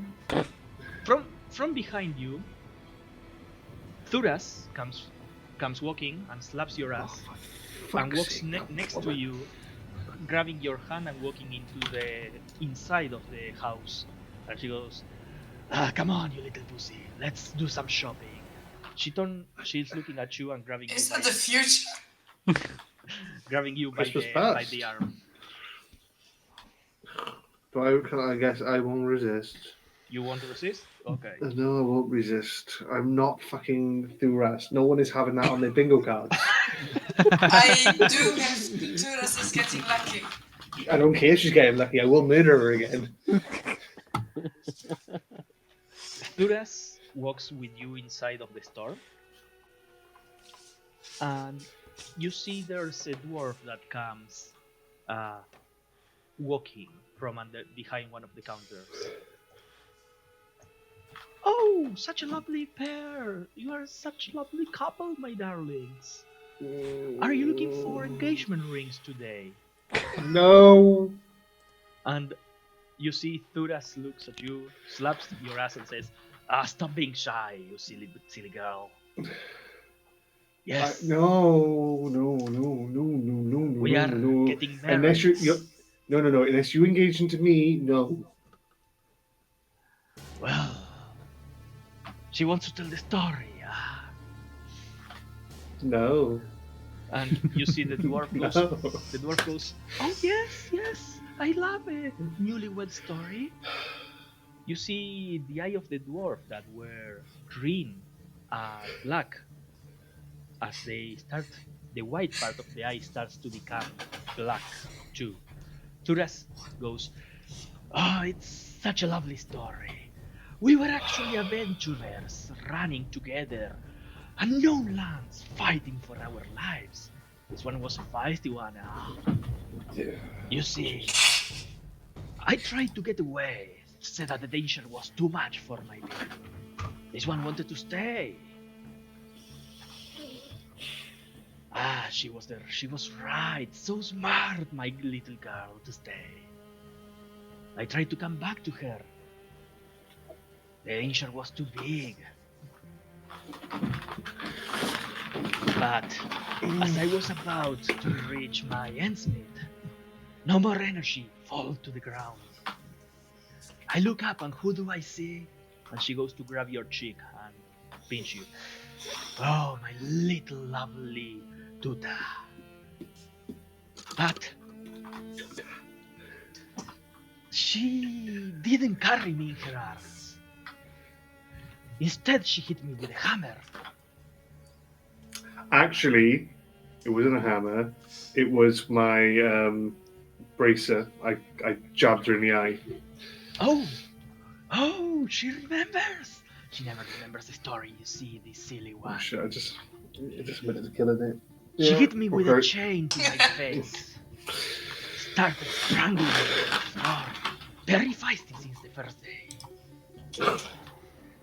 You know, when breath leaves your body, you only think of the person you want to see the most. But I didn't have to think. I could see her reflecting in my eyes, and my reflecting in her eyes as my corpse led, and she abandoned me in the middle of a miasma. You see the dwarf woman goes, "Oh, such a lovely story," and that each time that she opens her mouth, smoke is coming out. You see the smoke coming out of the mouth of the dwarf is starting to accumulate, the storm is getting dark. You start coughing, almost like Helena. Oh, but it's fine, you see. At least we are together, forever. Ain't that right, my darling? I say nothing. I am not participating in this roleplay. You see, Thuras looks at the dwarf. We are actually not here to look for rings. I prefer more of a ceremonial dagger. Something to join our bloods together. And the dwarf, at this point, you see from the eyes of the dwarf, fire bursting. The gloves start to melt as the skin on the cheeks start to be roasted by the fire coming from her eyes and the smoke coming from her mouth. And she goes, "Of course! I have the perfect thing here. I used it with my husband a couple of years ago. He loved it." And she pulls like a dagger. Thuras goes, "Ooh, it looks sharp." I put my hand on the dagger to push out. I would rather a ring in this scenario, and I'm more than happy to provide the money for the ring. Please put the sword away. Do you say, darling? This is what we wanted. And you see Thuras cuts her hand, places it on her mouth, smears blood all over her face, and goes to embrace you for a kiss. You try to resist, but she puts the tail behind you so that you cannot move away, and she pushes against you with her tail. At some point, you start to feel a tongue, and then liquid, What? almost like vomit, and Thuras starts vomiting blood uncontrollably, as now she's out of her Dragonute original shape, and you see completely torn into a dark touch. Yeah. Your face gets covered in blood. I need you to make a wisdom saving throw. Well, I can't. I don't think I can even make any unless I roll that 20. I'm pointless. I'm useless. I rolled an 8, so take away 3. I think. No, You that's one. try Three. to fall away, but the blood at this point reaches to your knees. It's hard to move. The smoke is already covering all the store. It's hard to breathe. You start coughing. You try to reach away, and Thuras goes, "Oh, what? Are we replaying our first encounter?" and starts slowly walking towards you. I'm gonna literally just plant a massive kiss on it. The biggest of kisses. And when I do plant that kiss, I'm gonna try and breathe from her body. Yeah. I don't know. I'm suffocating. So I'm just because I'm guessing she's not real. I'm gonna plant the kiss, open mouth, and then just breathe her breath. All of you, from the outside, see this scene playing inside. The blood starts leveling up, but it doesn't go out the door, almost as if there was a crystal or something, kind of like a fish tank, getting slightly higher by the second. What do you all do? Via the bracelet, I will say to Eric, I honestly thought she had a thing for you, not for Thuras. I have no inkling of such things, to be honest with you. I always just thought Gabba was just Gabba. Gabba is facing some sort of inner demon. I I think that think inner we demon really is- can do very much to I help. think the inner demon here is commitment. Well, Fear of commitment. at least she also finally admitted to killing Thuras as well. Can I You just knew that. say right? Yeah, I'm currently but- like potentially gonna die of like drowning or something. And you're just commentating like, really? It could be a commitment piece. I'm really not sure about the architecture of the thing. Not sure about the acting. As I'm like going Like flipping So through much. the DS5, like which medical issue could this be? Oh, maybe commitment issues. Yeah. I mean, if we go up to the the door where the liquid is like rising. Is Therion there, or is he not there? Therium all this time has stood in the same spot atop the wall. But as soon as Gaba started with this nightmare, he falls to the ground and starts slowly walking towards this house. Oh no. Okay.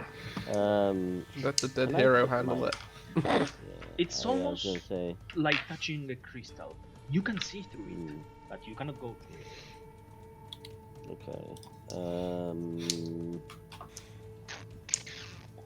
And from what I can see, this scene is playing out currently, right? Oh yeah. The scene is not over.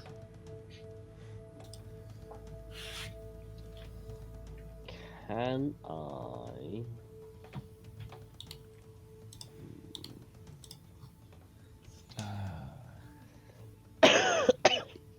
God damn it! Why? Gabba, darling, can you hear us?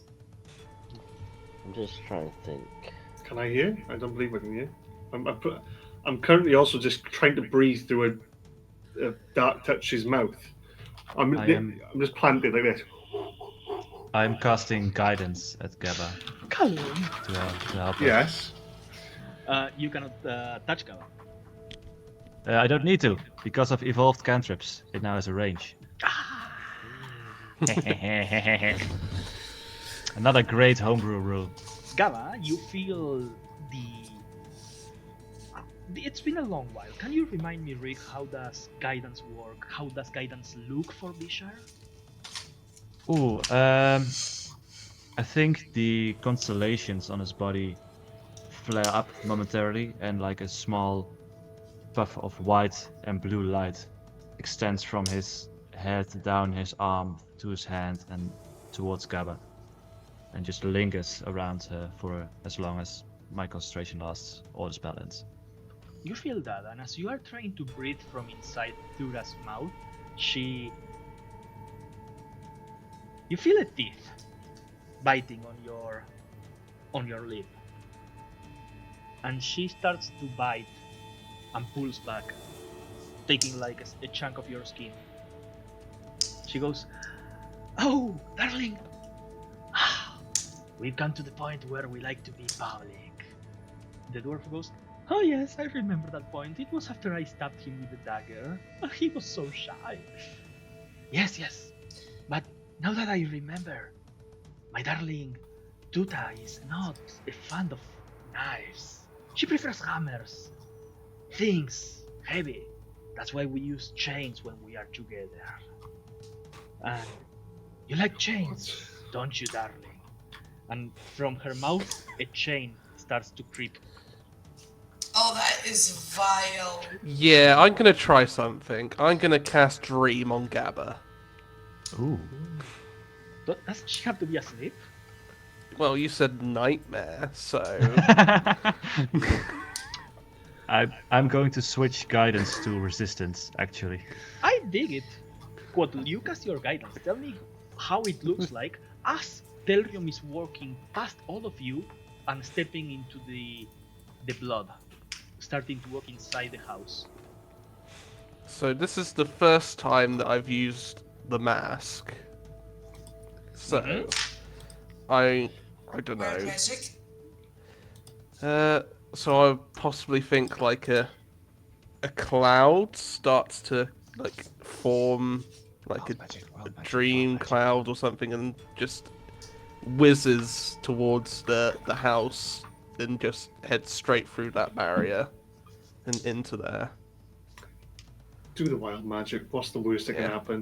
Wild magic, wild No, You no, guys no, tell I it. think wild magic. we are on the same day, right? I Yeah, did but it it's the before. first time that Quotel is casting this spell. Yeah. Is it? It's through a magic item. Is that still same consequences? Do it. Do it. What's the worst Is- that can happen? is- I'm about to be Is the king dream? shamed. Yes. Is the dream spell a cleric spell? It's Yeah. coming from the magic item, from Diafia's face mask. But Quotal is a special case. Quotal is fucking weird. Sure. The only normal person in this party is Yeah. Oh no, I don't have the fucking sheet with all the bloody wild Let's magic on. get out the It's on my bingo other card. computer. I can tell you. Get it Just up. tell me where you roll, and I'll tell you. Oh, Let me go back. piss. So I do 2d100s a pick. So it's either Let's say we're date with it. They're gonna find it.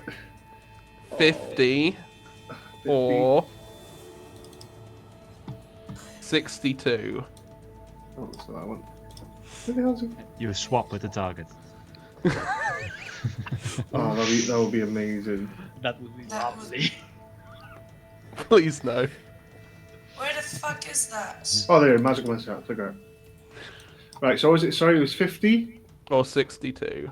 Right. So you can either have the caster also cast haste targeting themselves, or the caster cast bark skin on themselves. It flakes off in 1d4 rounds. I'll haste myself for fun. We need a more chaotic list of random effects. I can do it.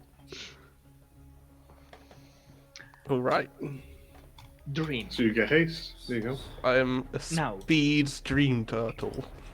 Now, my question I is, have speed. when dream happens, Yep. the person needs to be asleep. Mm-hmm. Gaba is not asleep right now. Mm-hmm. Gaba is under some sort of mind illusion of Yep. very high level. Mm-hmm. Why don't you roll me an Arcana check? I'm going to say, No. if you roll a 15 or higher, the spell will work. Okay. Good old +5. Just about. It's a 16. Exhaustion? No? Oh, okay, so that's a 15. 15 just makes it. Gaba, in the middle of this store, covered in smoke, flooded by blood, with a completely dark touch Duras. Mm-hmm. The red wings, no more. Bone wings. The scales that adorn her face and her shoulders are holes with pus coming out of them. The red eyes of fire glow an ember green. All of her wounds are festering, and a chain is coming out of her mouth. In the middle of this scene, a quotl appears next to you, and you see as Etelrion starts to walk into the place. Okay. Quotl, Hi, Gabba. You I'm good. having trouble here? I look at you and I just glare at you and go, you could have picked this up. You could have had this. I would have been fine. Nothing I new could for you. have, and with a snap of my fingers, I'll make Flourish disappear. I'm going to need you to roll me an Arcana check, and it's going to be a contested one. Oh. And I hope this works. I will let you know you are contesting with a god. Yep. Oh, You that's control gonna the go fun. construct. I'm gonna hit myself with a guidance. You've also got haste, I don't know if that helps. No, I don't Guidance think. is concentration, dream is concentration. Is it true? Mm-hmm. Guidance is, at the very least. Yes. Now, I mean, Okay. I David, can always I have a use question. through rest. Yeah. Do you have a mean to reach a 30?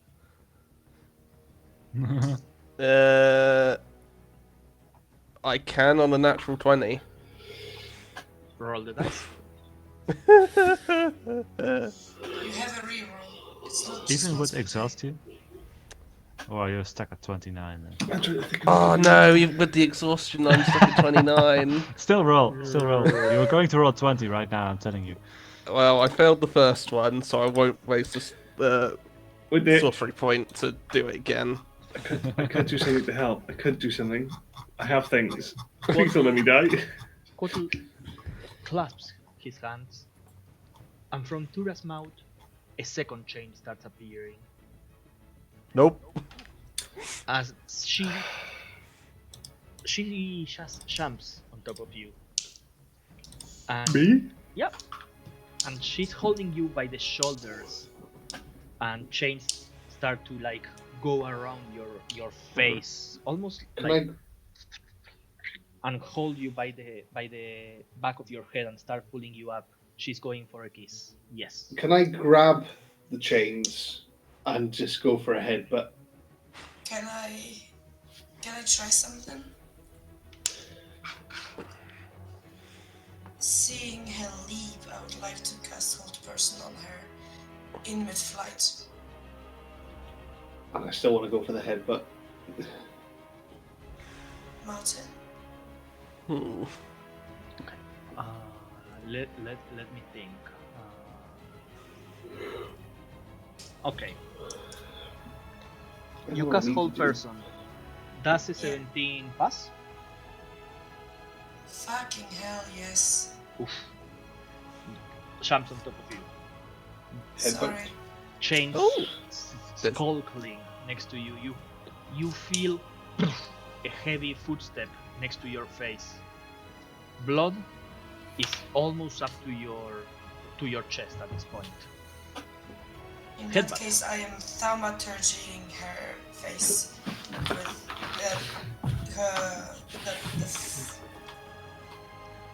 Roll. the smoke is going away from her face. roll Don't worry about it. no. Don't worry about it. Nothing happened. Nothing. Didn't tempt anything. Oh, for fuck's sake, my tail hurt. The chains grab you by the back of your head and pull you towards a kiss as she goes to hug you. She's on top of you. You are laying on the floor, and from as soon as she touches your lips, you start to feel another chain going inside of your mouth. Nope, nope, nope, nope, You nope, will I nope. see. bite. You Can I will see. resist by biting down? As this happened, Telrium grabs that ball that he made out of his hammer and smashes it on Thura's face. The ball completely destroys Thura's head and keeps pushing towards your face, hitting you against the floor. What's your AC? Me? I believe it is. I can make it 19. I rolled a 26. Of course you did. You take. Actually, Be very careful. I Be don't careful want with to that grab number my first. dice. So, why don't all of you, except for Callum, roll me a d4? Just one. Yep. Four. 94. I am taking the skull dice. Hmm. 1. 1. 5. That's 6. 4. That's 10. Yeah. That's 14. Gaba, you take 14 points of bludgeoning damage as you are hit with a metal ball to the face. You said you would not hurt her. I kind of deserve this. And she has failed. You see Failed what? the three eyes that were on the door blink and close. And Bishar, at this point you see from the chains, they fall to the blood, the chains that he had pulled from the eyes, and he starts absorbing all of the blood in the ground. Thuras disappears. The dwarf disappears as they are absorbed into the chains. He lifts his hands, and with the chains start surrounding the metal ball that he has crushed into Gava's face. The three blinking eyes that were on the door start glowing red, Bishar, you feel corrupted spirits. A lot. I'm And gonna you lay on the see floor. They course from this ice towards this metal ball. And Thelrium goes, "You are not worthy, my friend. You are a You keep- murderer. Yeah. Your friends cannot even justify it. Your blood-sworn brothers cannot justify your actions." No, they can't. What do you Let's see you open the door then. Shh, Kauriki, I got this. You are He's a little. inside my door. Yeah, that's fine. I'll push myself up. And I say, give me a fight. I'll just like start and you just hear me click my body. And I click and I click and I go, so what do you want? You want me to prove myself to you? That seems that the hammer wants you to prove yourself in front of me. Prove yourself Okay. worthy of that armor. Prove yourself worthy of a friend. I'll just point and I'm gonna use my charisma for the first time in probably a while. That man, and I point to Eric, would be dead without me, and I would be dead without him. That is one life I have saved. I could have saved more if it wasn't for what I was in that cave, and if I was more stronger, I could have saved. I'm trying to think if I've saved any of you lot. I think I can bullshit my way through this. That woman by there, I have given nothing but friendship and advice to. I look after that. I can remember when she was upset. Yes, we had a fight on a ship, and yes, I did kick her ass. But I've looked out for her. I can remember when she was upset and she come crying and she cuddled up to me on a bed. I may not have saved her life, but I'm saving it by making sure that no one like Joe Ralph will come and take her, and take all her stones and turn her against everyone she loves. Point to Ephraim. I watched him kill a man with a what do you call it? Ballista. Ballista. Thank you. Still there. I didn't not save that man, but I saved Ephraim from seeing it. I tried to save him from the victims. I didn't save them two yet. I'll work on that, but I did actually kind of save it. Vishar, because I gave him a hug and said I forgive him, so technically I saved him. Quattle didn't save me, so at the moment he's kind of on my bad books, but we'll talk about that in a bit. Hey, Turtle soup. I'm doing my best right now. You saved Quattle by not cooking him into soup. And oh yeah, still haven't forgiven you for threatening me of turning me into turtle soup. I killed Vishar because I was corrupted. Was it the right thing to do? No. Did I think she was bad? Yes. Would I do it again? Would I? Yeah. Yeah, I was like, what? When? Oh, sorry, Vishar. Yeah, do that. Sorry. Would I do it again? No. Has she forgiven me? Yes. Is she dead? No. I don't think so. But also, what's done is done. What can I do? She's somewhat half-caste. We get on. She grabs my ass. She drinks a lot, and we're probably gonna fuck. As for the little dwarf woman that I accidentally killed because I wanted to get stuff for my friends and get other stuff because money means no value, which makes no sense in this realm, I couldn't help. Is she dead? No. Did they bring her back to life? Yes. Therefore, no one is dead. I have saved 3 people. I have killed no one. Fuck you. And I'm looking him dead in the eyes. You see a look of confusion at this gas intelligence. And he looks at all of She's you. actually making sense for once. He looks at all of you. And he's like, It looks like you found people that could right the wrongs that you do.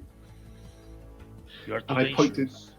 I poke him in the chest, and I've not found anyone who wrote the wrongs that you did, sir. Mr. Genocide. You may have brought people out of slavery, but you put them in worse slavery afterwards. So if I am not, and I poke him again, harder, if I am not worthy of friend, you never were. You did more, if you did, you did more net negative than you did net positive.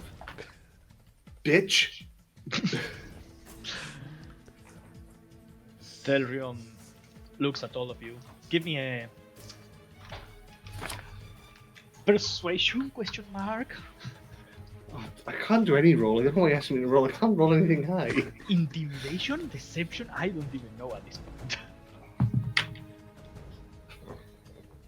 14, because there's a minus 12. So. Otherwise, that'd have been a dirty 20.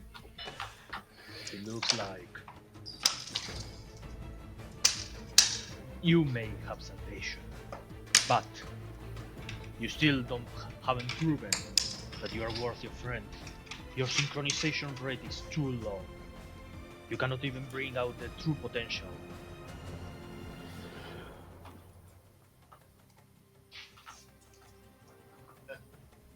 Yes. But I have also been working for a scion for a while and not caring about things. I've been too busy trying to get my friends back and save them from a mass murdering fucking elf who thought he wanted to blow up the world and become a slave of animals and stuff.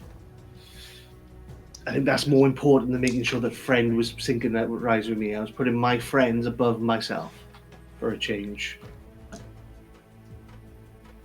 I even killed a king to save my friends. Which sounds really weird when you put it that way. You are such a fool that you are blind to the truth. You see, blood starts coming out of Telrion's nose. You know this effect as somebody that has suffered it multiple times.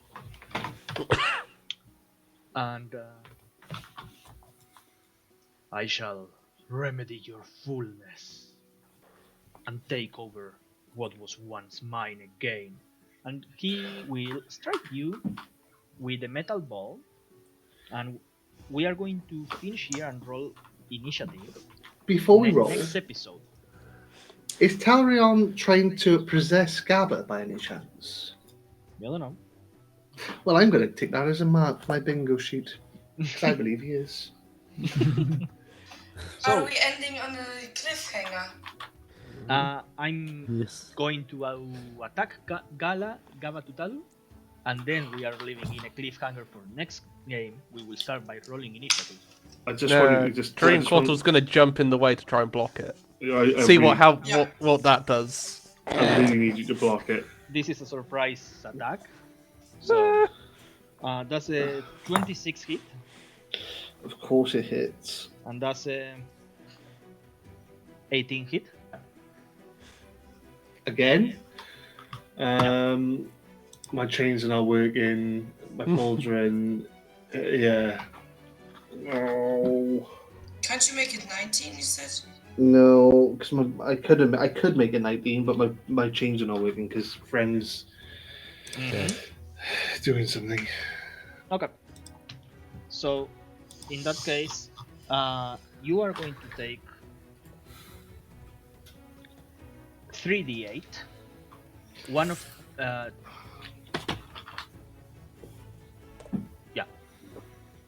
two of these are bludgeoning. One is necrotic.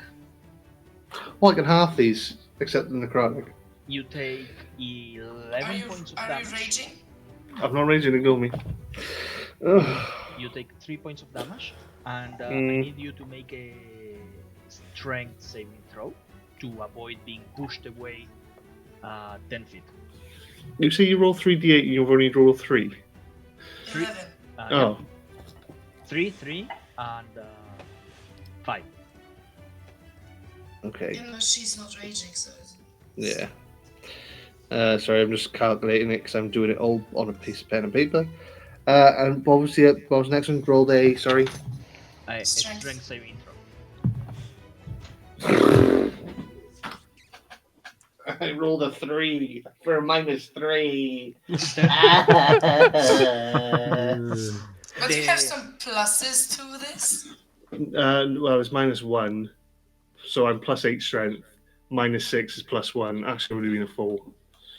The chains coming out of Thelrium's bracers are holding this metal ball, and he just swings it up and hits you. And on the second time, hits you stronger. Like the metal ball is being used almost like a flail, shapen by the movement of the chains. And the second time it hits you, you are sent flying 10 feet away out of the house. Mhm. You fall prone. And that's where we are going to finish tonight's episode. Next time. Can I end on a witty note? Sure. I want to spit out the tuff. And I want to say, I thought you orcs were meant to negotiate. As I'm led there in a pool of blood. Because you said that orcs negotiate. Okay. You did say that. He also Yeah, said this one was specifically different than normal orcs. Yes. Oh, yeah, you did. And as And Galiki is immediately at Gabba's side. Just so everyone knows, and it is a little bit of a cliffhanger, I may actually die next turn. Oh, that's another bingo. oh, I need to dream him into a pirate quickly. And that's where we are going to finish tonight's episode. We'll be back next time with the combat against a hero, a legendary hero, and liberator of the orcs, Thelrium. Bullshit. In the meantime, Bullshit. keep on weaving.